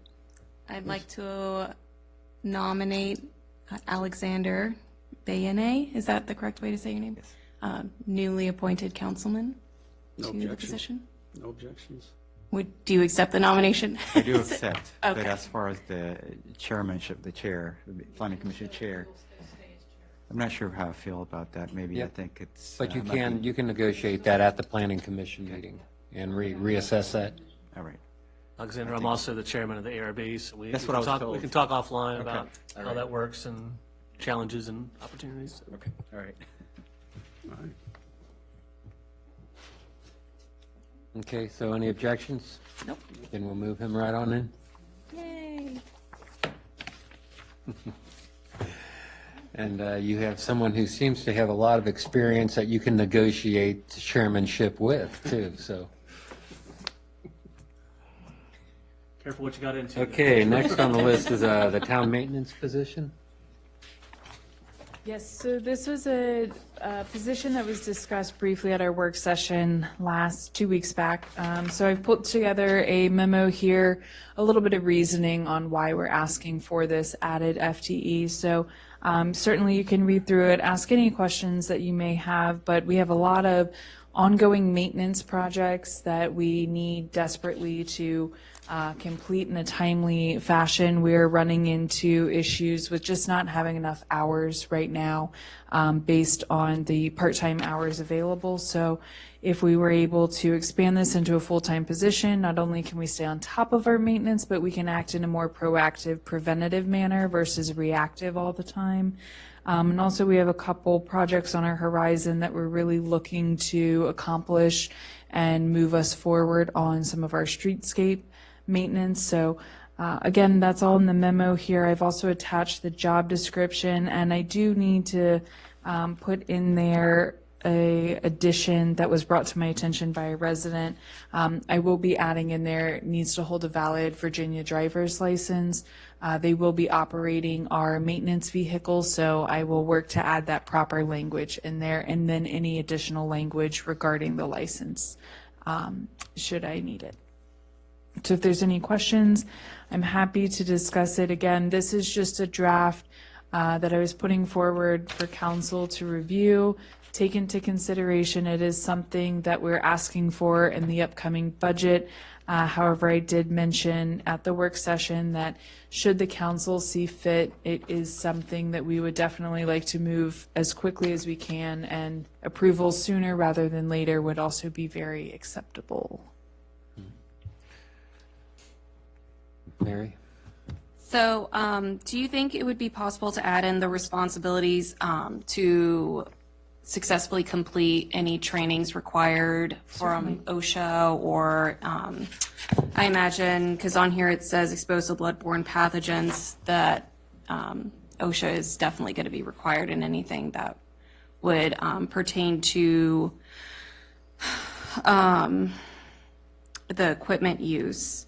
I do know that we had that harness purchased for the cherry picker. So I just want to make sure that we cover all those bases and that they are aware that that is a requirement and that we will be providing that. Yes. Okay, thank you. Okay, I guess first thing we'll look at then is the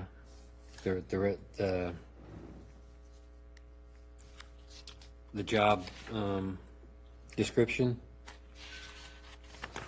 because there is something I want to add to the responsibilities Okay. I'm sorry, I did have a question. Do you want to wait until you, on the job descriptions. or on just her general memorandum and justifications? Yeah, beforehand. With the job description, if we do bring somebody on, one of my complaints I've always had is I don't feel we understand what assets we own. So I'd like to, an item on it that is for develop and maintain town asset inventory list and CIP mappings. Yes, I knew that, and I thought I worked towards it, but I will make sure it's clearly outlined. Okay. That's all I have for, I guess, the qualifications. Okay. Now we'll move on to, I guess, Do you want to go first? do you have something on qualifications? I don't want to stand in in the way of somebody trying to get a full-time employment, but we're going from 15 hours currently to full-time, 40 hours, right? Does this person need to be full-time? Can't we just add additional hours? Is it? So we can certainly discuss adding additional hours versus it going completely full-time. What we're noticing, though, over the past year, if you look at the job description, unfortunately, the position did not currently have a job description. So it was somebody who was brought in under the previous town manager and was working on duties that were verbally given during the work week. What we found over this past year, however, is there is a much longer list of assignments that is ongoing maintenance. We currently own all of the buildings here on this property, as well as the museum and the park. And what we're finding is that without visiting those on a weekly basis, checking in on everything, we're seeing things slip through the cracks and bigger maintenance issues come up. So that's the biggest hitter right now, is just having somebody who is able to get into these structures, walk our property, do general pickup. We have, trash, streetscape, property all up and down Washington Street that we have to maintain, that unfortunately over the past several years has fallen by the wayside. We've not had somebody who's doing an adequate job on cleanup. We are looking, though, to expand and pull back some of the contractor duties that we currently have. So taking some more ownership back on our streetscape specifically. Looking at our banner program and our street lights, a lot of them are in need of a good bit of refreshing, whether it be banner arms that are bent at different angles or the banners that fall off, one day after they've been placed by our contractors. So we're trying to regain some of that ownership here, and I really feel that a full-time position is going to be able to allow us to do this in a beneficial manner and be productive about it. We have a lack in our reporting system. We have a lack of logs, as Mayor just made mention. Do we really know what all of our assets are? And I think the really big answer to that is no, we don't currently. But if we work towards, bringing somebody on in a full-time role, that helps lift some of the burden off of myself and Roberto.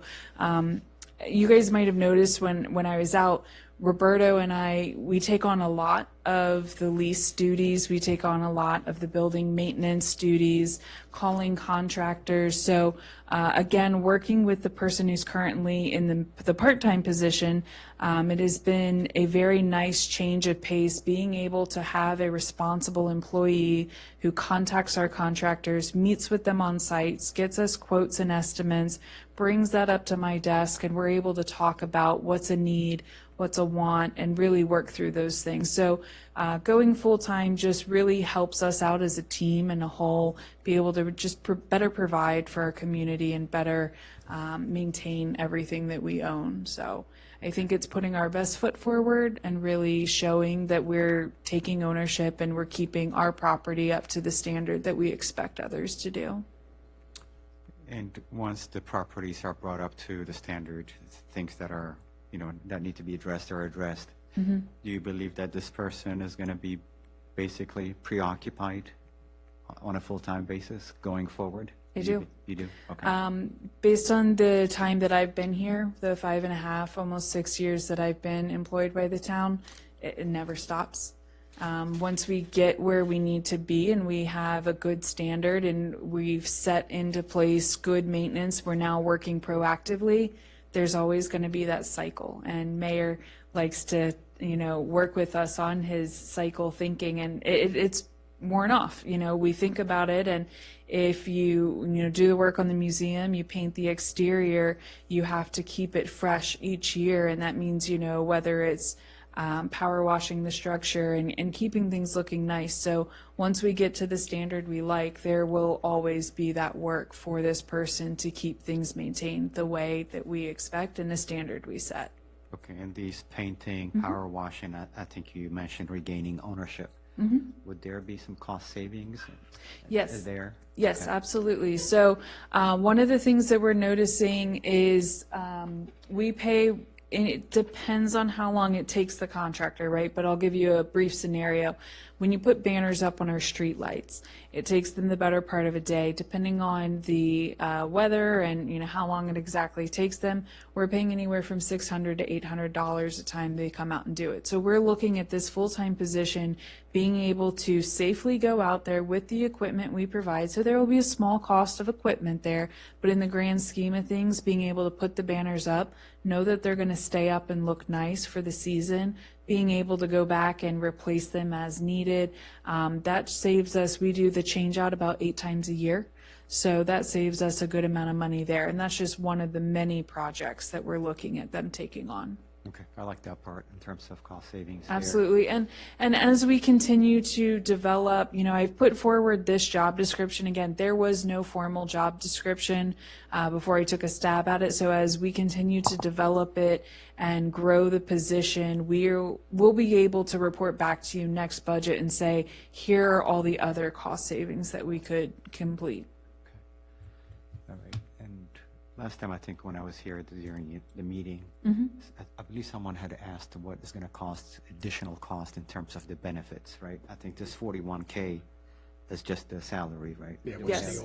Yes, that's just the salary, and Roberto can report to us if the position were to hire an employee who's interested in the full boat, full package to include a family insurance plan. Roberto can give you those numbers.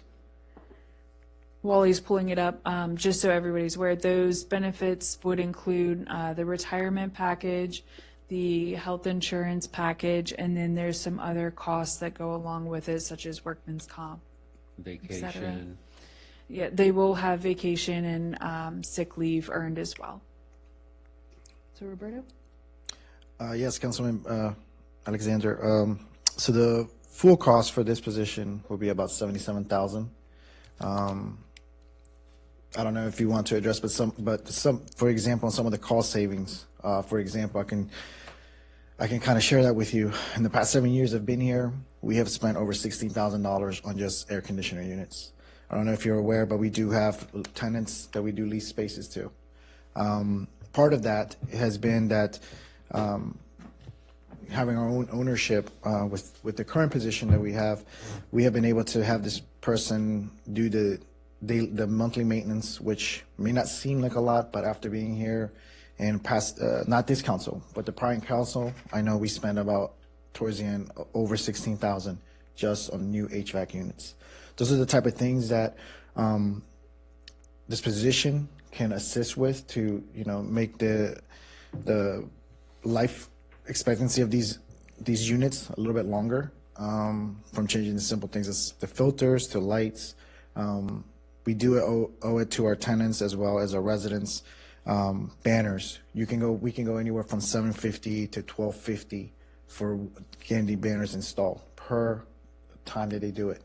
These are the things that he can also do as far as this position is able to accommodate. We've had the year of doing a test run on how this position would work and how it would benefit the town, and it's proven that the hours weren't sufficient. It also has proven that need for it. There's been times where we are at the whim of contractors. Sometimes it's smaller jobs that we need that there's issues with, be it a toilet or something wrong with the bathrooms. It takes a little bit longer for them to come. And when they do, there's a premium. These are the cost savings that we have by having a person in this position, that they're able to address it as needed, in a timely manner. And again, this position, you will learn with me that financially I'm very conservative on budgets and how we spend it. But in the overall scheme, this position also is being done with, reducing rates, the tax rate to the resident, but yet still addressing and enhancing the operational needs for the town. I just want to say one thing just to clarify for anybody out there listening. When we say that we've evaluated this over the past year, this position has not been full-time this past year. We did a small increase in hours so that we could go up to a certain amount. However, what we found over the past year was that we keep finding more projects, we keep finding more problems. And so that's where we've had to determine priority, and we've had to really assign priorities to our projects and our maintenance issues. And so as we collected that data, that's why we're bringing this up to the council level.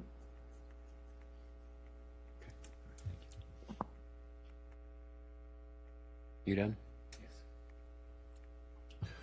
The base salary, was that sort of comparison on local jurisdictions, or can you walk us through the base salary, where we generated that from?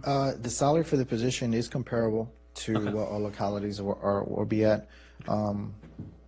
Obviously, when it comes to the benefits, you can't really compare those because different jurisdictions have different rates when it comes. This is more the base salary. The base salary itself, yep.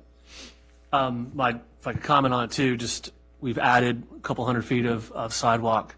We just have more people in town. I think this is a sign of, is proportional to the growth that we're experiencing. Had we not seen sort of explosive growth, I don't know that we would be talking about our police force, talking about the maintenance crew. So I do see that streetscape alone could probably take up a large amount of this person's time, from trash maintenance to just walking the sidewalks. I do have a neighbor that's is a quadriplegic and travels these sidewalks a lot. And as many times as he drives it, he'll find something new every time. And so having someone just eyes on a regular basis, continuity, the continuity would be helpful too. So not to mention the, so I do have some suggestions on the job description that I can just forward to you separately. Please But do.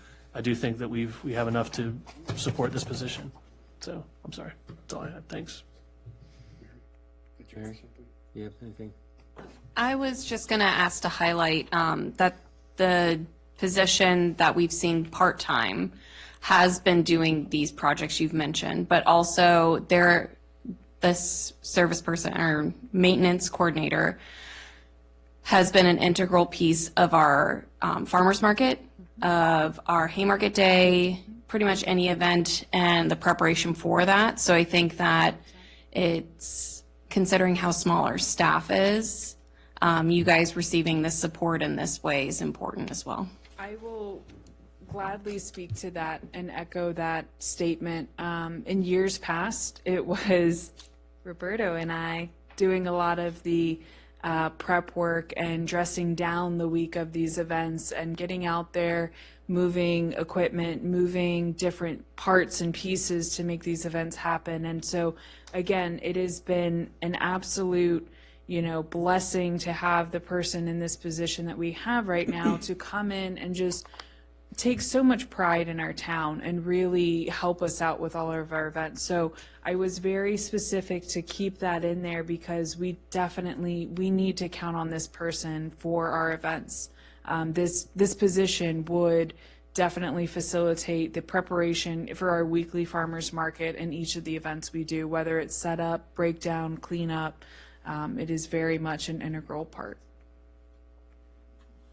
You done? That's it? Joe? Yep, okay, a couple of things. Geez, that sounds like Bob. Oh, my gosh. Keep them brief. I won't throw my gun. No. Anyway, Alexander, thank you for those questions, because you asked a couple of the questions I've had discussions with on the finance side. So they're very pertinent to the discussion. I'd like to make a suggestion. To kind of look at the offsets. I mean, we have a little bit of time on this position. I mean, we're building it into the next budget, and I know you want to accelerate it, but our next meeting is what, in 2 weeks? Yes. 3 weeks? The 24th? 24th. Or work session. Yes, work session? 24th. 24th. That's Monday, the 24th. That's correct. Oh, boy. Alexander's asking some very pertinent questions about the offsets, and we've talked about that. Is there a way that you can identify some of those offsets for our next meeting and compare it against some of the contracts we have externally to what the job description says, so we can get a better sense of what those numbers might be? I mean, frankly, this is not going to be a one-for-one saving. That's not going to happen, but it's going to be a percentage. But we certainly do need, I believe, some kind of maintenance person.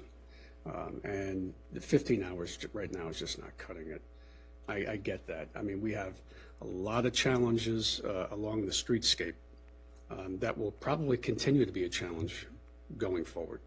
Yes, we have an expansion of the infrastructure and assets, but the other thing that I'm really looking forward to is asset identification, asset inventory, and being programmatic in our approach to maintenance. I mean, we're developing a program, but it's not there yet. And this individual, I think, will help us. This position will help the town manager develop that programmatic maintenance that's necessary. And, you know, that ties into the CIP as well. So I'm in favor of the position for now. We'll see how it goes. I'm not sure I'm ready to accelerate it until we get a little bit more information. If we could have that at our next meeting, so you can get a sense of what some of those offsets might be. That's my thought. Yep. And a quick comment on top of that, we're talking about the expansion of the town with the streetscape, with the new construction and everything. We've relied heavily on the garden club, but I don't know if those ladies are going to be able to continue with that. Does it look like we're going to be losing them anytime soon, or? No, not to my knowledge. One of the big changes that we needed to take over last year was, for the longest time, they were dragging water, down to water all of the planters. And so we took that on. We now water the planters. That position, the maintenance position, has accommodated that request. And then one of the other big things that I think we often forget is how utilized our town park is during the summer and on good weather days. So the trash up there alone in the summer height of the season is having to be emptied daily. So, that is a really big draw for us as well, of having eyes on the park, keeping that clean and safe for everyone also. Yep, that just highlights even more added responsibilities that's coming our way. And I'm not trying to say that I am against this position, right? I just No. want to get justification. These are the questions to You ask, have to, yes. increase costs, you have to justify it, right? Absolutely. I just wanted to have an understanding of, You're asking all the right questions. what's driving the, the need, right? Yes. Well, yeah, and we're trying to highlight all these hidden items that happen, just so that the citizens understand why we feel stressed with this position, and why we need to expand it. I'm whispering over to my colleagues over on this side. I love this guy. I love these questions. So I think you're That's going why in the they're right- giggling. Yeah. I'm giggling because I've always known that you're like a critical thinker, and so you're showing that right now, and I think Joe's getting a great appreciation of it. Well, I think too, we've generally had a lot of eyes on the number of, we've expanded our staff significantly in the last 10 years. And so there continues to be, not in a negative way, but needs to be a clear rationale as to why we're adding. Obviously, to your point, once we add a full-time position, it's harder, that you fund that position, it becomes an expected position, it's hard to draw that back once you put someone in that position. No, I think they're good. Okay. Can I just add a note of clarity? We're getting back to the number of full-time staff that we had 5 years ago. Can I make a suggestion? Yes. To help you answer that question Yes, at our sir. next meeting? Why don't we have the FTE chart? Yes. That would be helpful. That would help answer. I'm sorry, did I say a negative? You just stated that we've significantly grown our staff, and I just wanted to put out there that our staff was significantly shrunk over the last 5 years, and we're just now getting back up to a standard that, we're all able to work efficiently and productively and not wear 3 or 4 different hats in the office. Yep. Okay, that was not meant as a negative. When I said 10 years, I've been here 17 years, and compared to the level of need, so. Thank you. Just one more thing. Okay. All right. Roberto, in our current budget, we can accommodate increased hours for this position, correct? That was what I was going to ask. We could, but I could have that concrete answer on Thursday, but Yeah. Wednesday, because I have to crunch numbers to do so. I know there are funds, but how far into the year? Yeah, we need to. Yeah, give us a stress item on that line item, because I don't really want to have a public announcement to adjust this line item, because we're stressing it out when we're so close to getting into a new year. Agreed? Agreed, yep. I might have to call in for that. Is there a remote participant? No. Wow. Okay. Okay, do you have enough direction on? Sir. Okay. Last chance for discussion on it? Okay, we'll move on then. Now, Roberto, you're up with the budget work session. Okay, so the budget you guys have in front of you today, Council Mayor, is the revision. The revision from our last meeting includes the additional correction to the holiday pay for the officers, as the budget is presented with a 5% COLA and a 5% career development program. We had to address that increase. They would also occur at the holiday pay as their rates will all change. That came out to be a total of 3608, so $3,608 in total, which includes the adjustment for FICA, the adjustment for workers' comp. This revision does include an additional $4,000 on the interest only, on the interest that we gain by the town's accounts. That line item that I'm discussing now, the 4,000 increase in 4,000 is line item 3150-03. Page 73. 73 of your packet. Yes. So these, with these changes, our budget actually decreased. The first proposed budget was saw a decrease from this current budget of 3.3%. With these changes, it bumped it up to 3.2% as a decrease.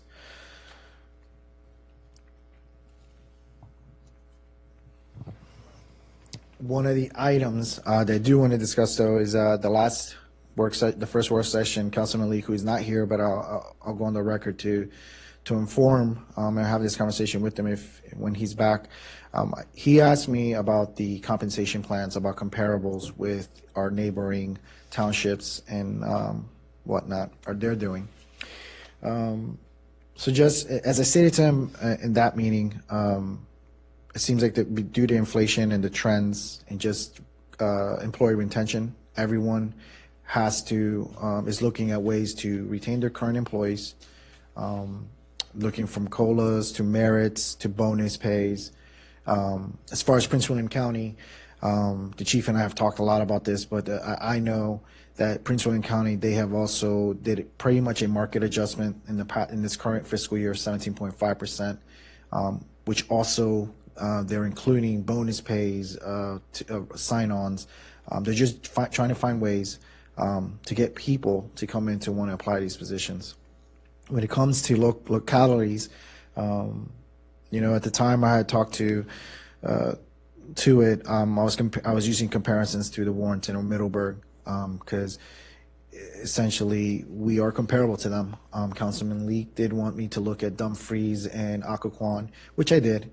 I talked to the treasurer at Dumfries, and last year they did a market adjustment of 8%, and this year they do an additional market adjustment of 5% across the board.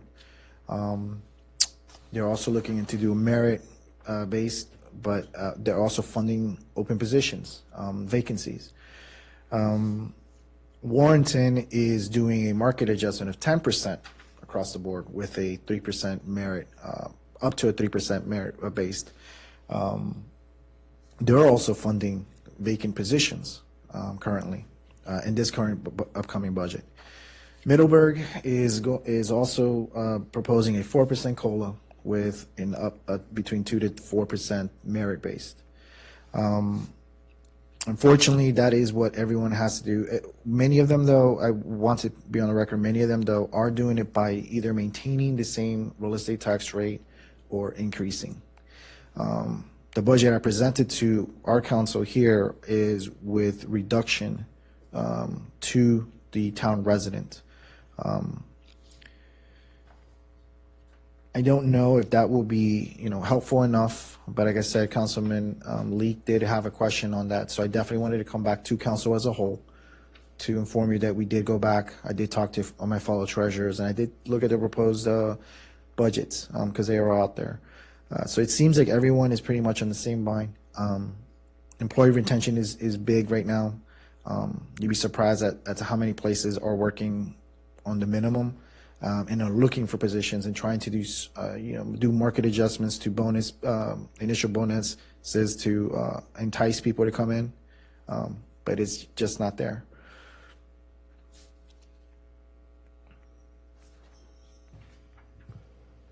No, just to follow up to that, I guess, then the recent compensation adjustments that we've done, we're still competitive in the market.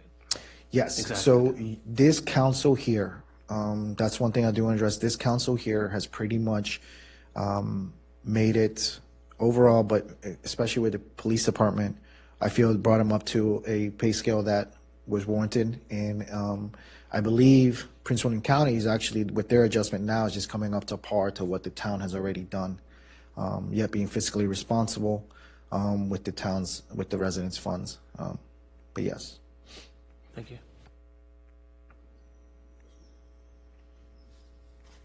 Joe?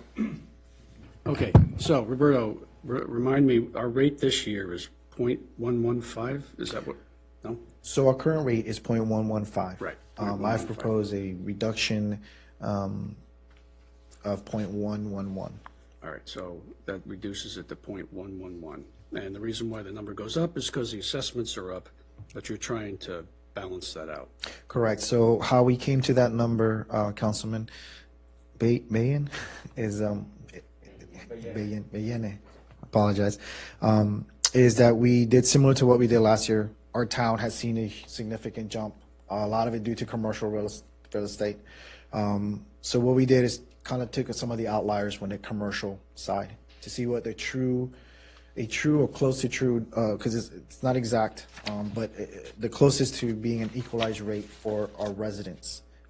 So by doing that, we will see an increase when it comes to the overall real estate, but that comes out of mainly commercial assessments.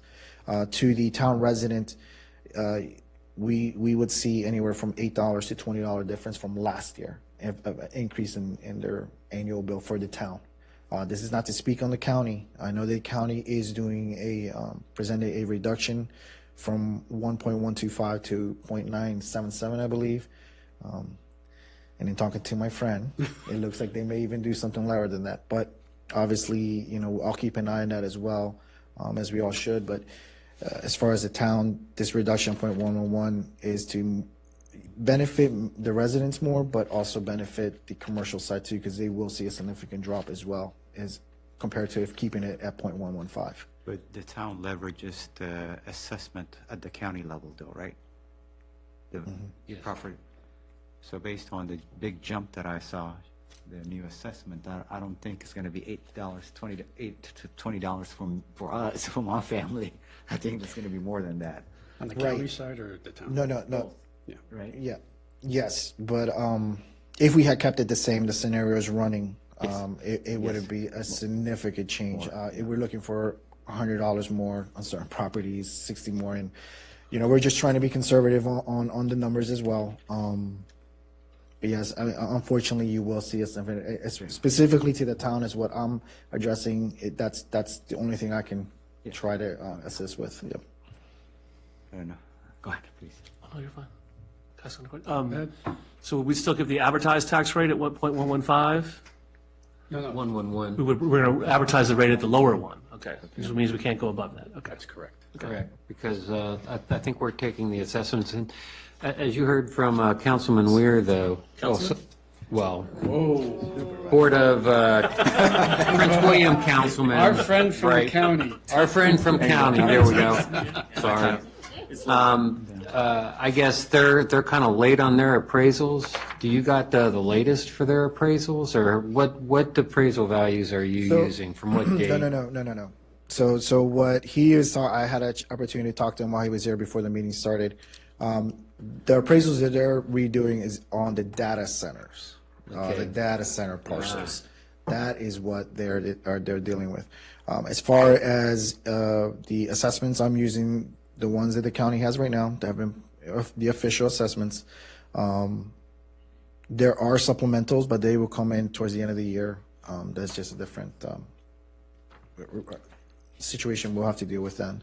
But as far as the assessments, we are using what we have now. They are too, but I think they're talking about overall their data center information is what they're re-looking at.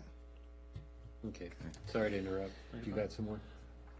Not on the, I have other questions about the budget, but not on the tax rate, if you wanted to finish the tax rate. Okay. discussion. Okay. Well, so a lot of these are sort of CIP related, but the planning commission's will be taking up the CIP before the budget is adopted, so we'll get an idea of the prioritization coming out of that. Roberto and Emily, I forgot to ask you earlier today, but like the signs for the town hall, is that in the new budget, or do we have leftover, or do we have carryover funds for that? We don't have to go into too much detail other than we got it covered. It was previously earmarked in the CIP to do the signs with Okay. some funding. So what Roberto and I are going to work on is making sure that's in the current CIP that's going to come before you and that it is budgeted. Okay. Thought of this earlier today. We had talked to the ARB about maybe doing some door and window repair on the outbuilding out back. Do you think that, I can talk to you offline, but do you think that would be a maintenance sort of thing? Certainly, we have Okay. maintenance line item money. And then council would like to finish the park discussion before we adopt the budget. If we can follow up on sort of our plan moving forward on we had a building assessment done on the park building several months ago, and we were going to follow up sort of how we wanted to approach that moving forward. So if we could finish that before the adoption of the budget. That's all I had. Thanks. A couple of questions. Go ahead. Okay. No, go ahead. Okay. Go ahead, Alexander. So looking at page 76 at the top, salary, wages, regular, I see an increase 23.3%, which is 76,969. Does that include the position that we discussed, or The maintenance position. the maintenance position? Yes, that includes the mains position, 5% COLA, and an up to 5% merit. So okay. So the 41,000 some is reflected in there. Yes, in that correct. line That is item. correct. Okay. And looking at, I see that in comparison to, I guess, the current budget, it looks like this new proposed budget is less by 3.2%. Mm-hmm. Okay. And I think that's because we are considering the 250,000 tax overpayment refund as an expense for the town. On paper, I agree that it is an expense, but the point that I'm trying to make is, based on what I've seen, it looks like our revenue, our income is going up, but also our expenses are going up. But we're showing that our budget is 3.2% less because of things like the 250,000. In my opinion, that's a different type of expense, right? Yes. So I just wanted to.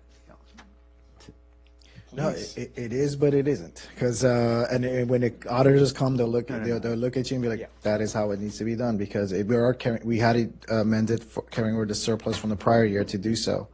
But yes, I do get where you're getting at.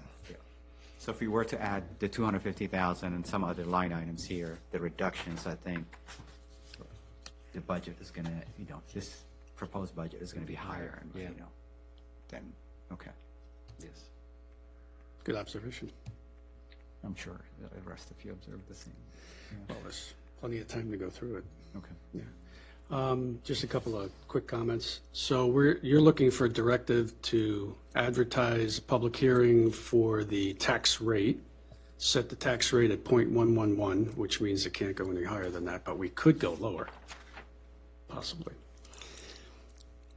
That is correct. And you're looking to do that in 2 weeks, 3 weeks? Let me look. They need 14 advertising days. When would the notice go out? That's what drives it. It'd have to be tomorrow. No. Well, you want to have that public hearing on the May 1st? Yes. Yeah. Okay. Are we going to You don't include? have to advertise it one time. You don't have to advertise it twice. Okay. So we're looking for that directive tonight. Yes. Also, where was I? So that would be May 1st.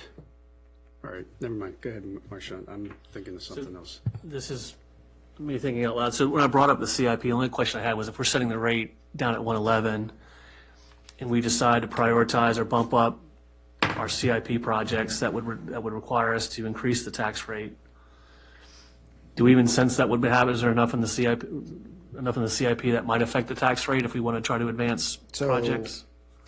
No. We have ARPA funds. You guys need to remember, we do have $1.7 million in ARPA funds to address this infrastructure as a whole. We're doing a lot of that with the park sidewalk and also this town center master plan completion. We also do have proffers. We have actually, I think we shared this, but we actually have proffers currently right now when it comes to parks and recreation, about 144,000.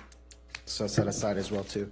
So from the numbers that engineering report produced, having a contractor give us an estimate, I mean, that would be sufficient for what he was saying then. But as far as the park project, I think we've talked about this, but you guys still have a discussion on that as well. Park project's fine, just any other project. I know has been my emphasis, but and across the board. So I just wanted to reiterate that yes, we do have enough capital dollars on hand that it would not affect the tax rate if we wanted to reshuffle or reallocate monies as part of the CIP. Correct. So Okay. Correct. That was the point of my question. Thank you. I think it would be helpful, and that's a very good question. I think it would be helpful to have the schedule of the Robinsons proffers as well as Crossroads. I mean, we're not going to get all the Crossroads next year, I don't think, next budget year. But it would be good for discussion purposes so everybody can see exactly what the numbers are.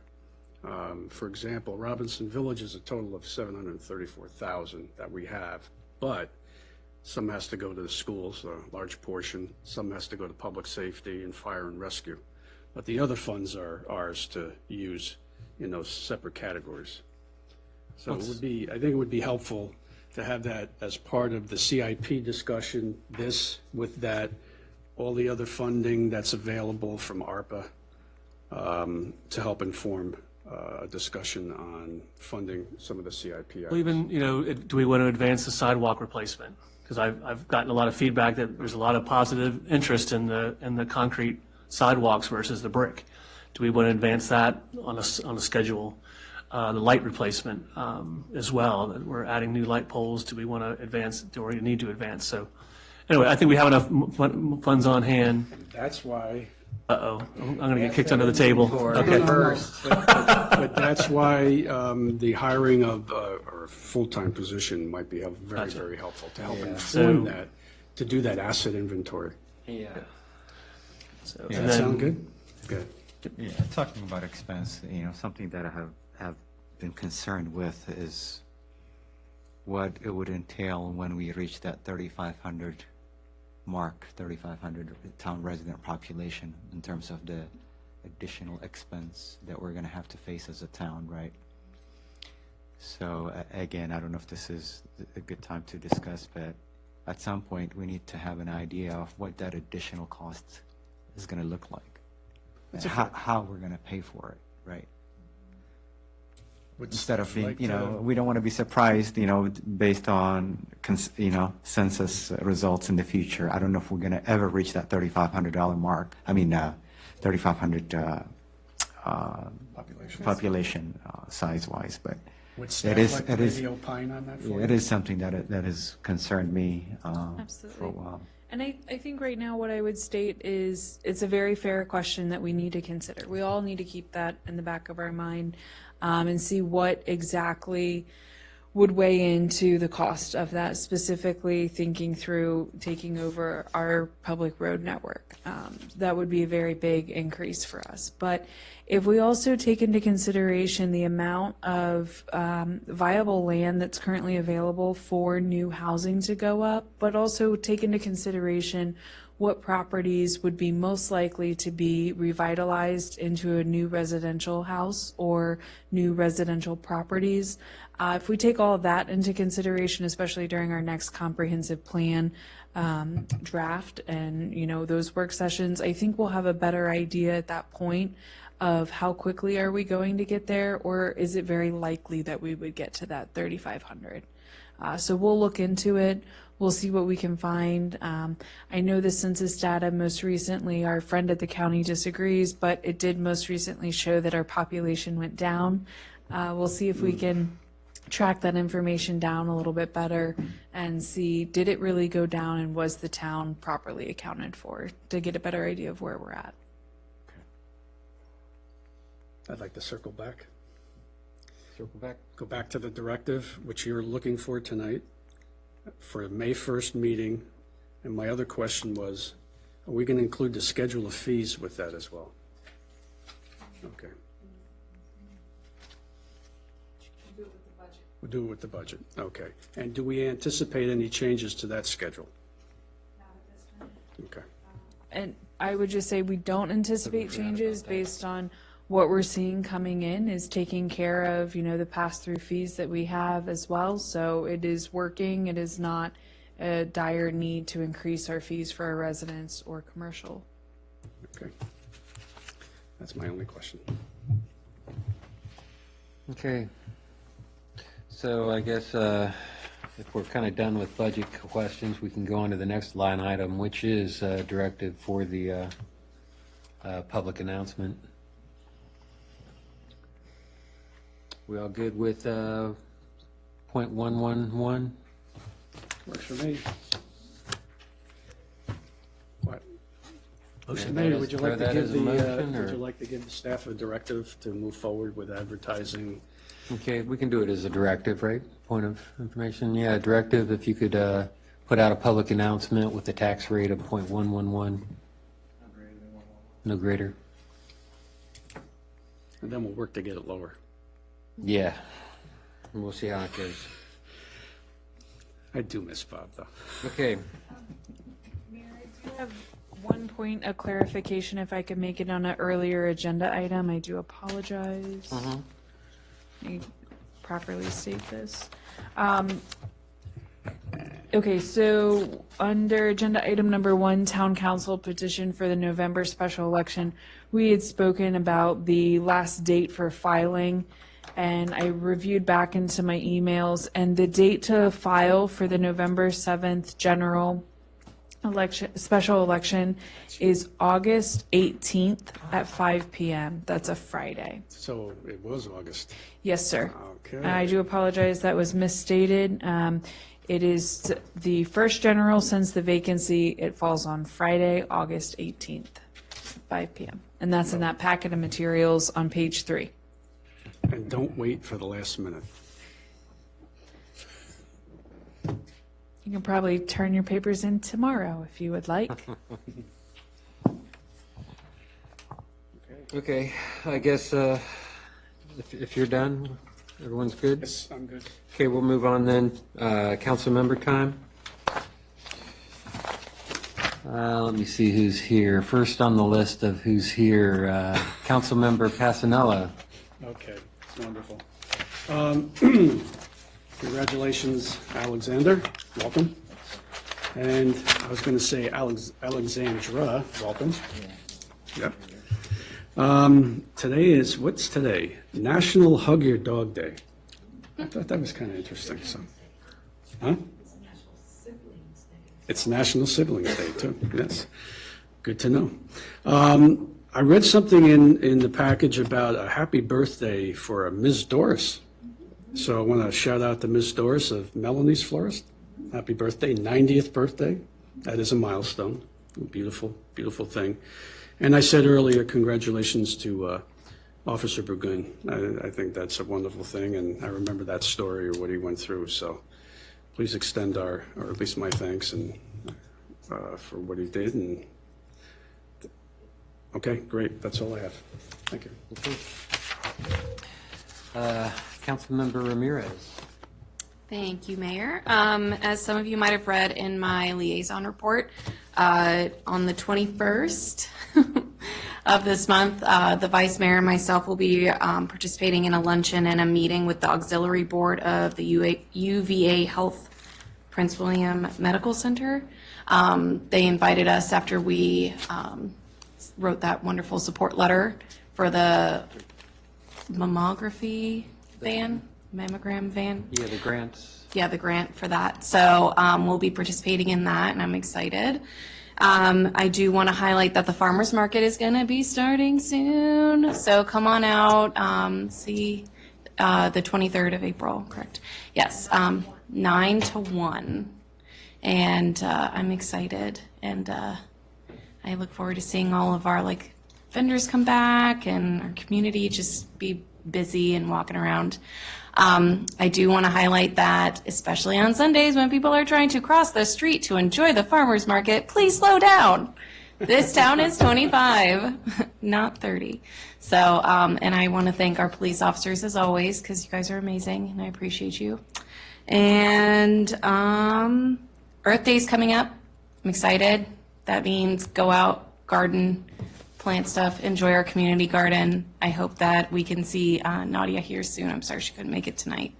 But other than that, that's it. Wonderful. Okay. Councilmember Schneider. Well, Shannon, congratulations on the accolades and the new appointees and employees. And thanks to staff and the police force. You guys are doing a great job. Thanks. Okay, and a new entry, we'll go with Councilmember Biene. I am excited. I'm excited about the opportunity, and I look forward to working with you closely to get things done. Thanks. Awesome. Okay, now it's my turn. Sorry to say, Mayor's Walk was last Saturday since we made it an extension. So I walked alone, but I'm used to that, so that's okay. I do. I have established a monthly meeting with our Gainesville District Rep, friend of Prince William County, so that we can go over things. One thing that he made me aware of, which I haven't seen any activity in town since we had our initial meeting last year about, but I guess that's some property southwest of town becoming active, in which they've submitted site plans already for Prince William to take care of. So I want to direct you guys to please bring up some type of information for the next work session for us to discuss this on.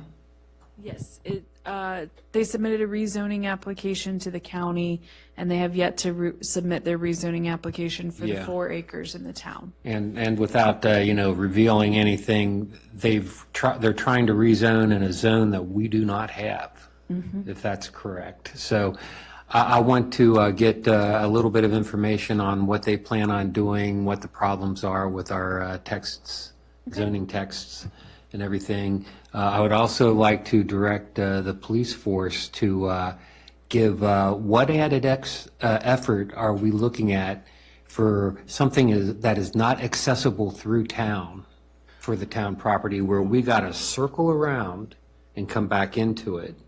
So if you could do some type of analysis on that. There is state code. Remember when they were doing the work on the overpass over here over 66? There is a state code. I'll research and get it to you, but it basically says that I'm allowed to go around to gain access to our jurisdiction.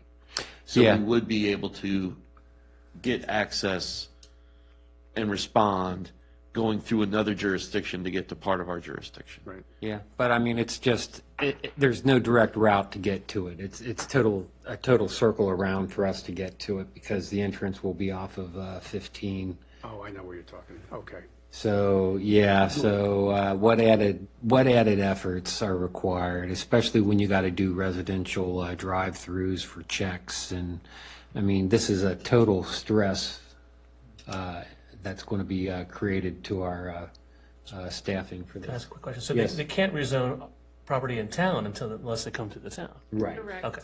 They have yet to submit. But they've moved. I mean, there is a huge site plan out there and everything that our friends from the county have shown, and yet we haven't had any type of interaction on it. So can I ask a question about that? That's that's the property south of the railroad? Yes, southwest, that corner.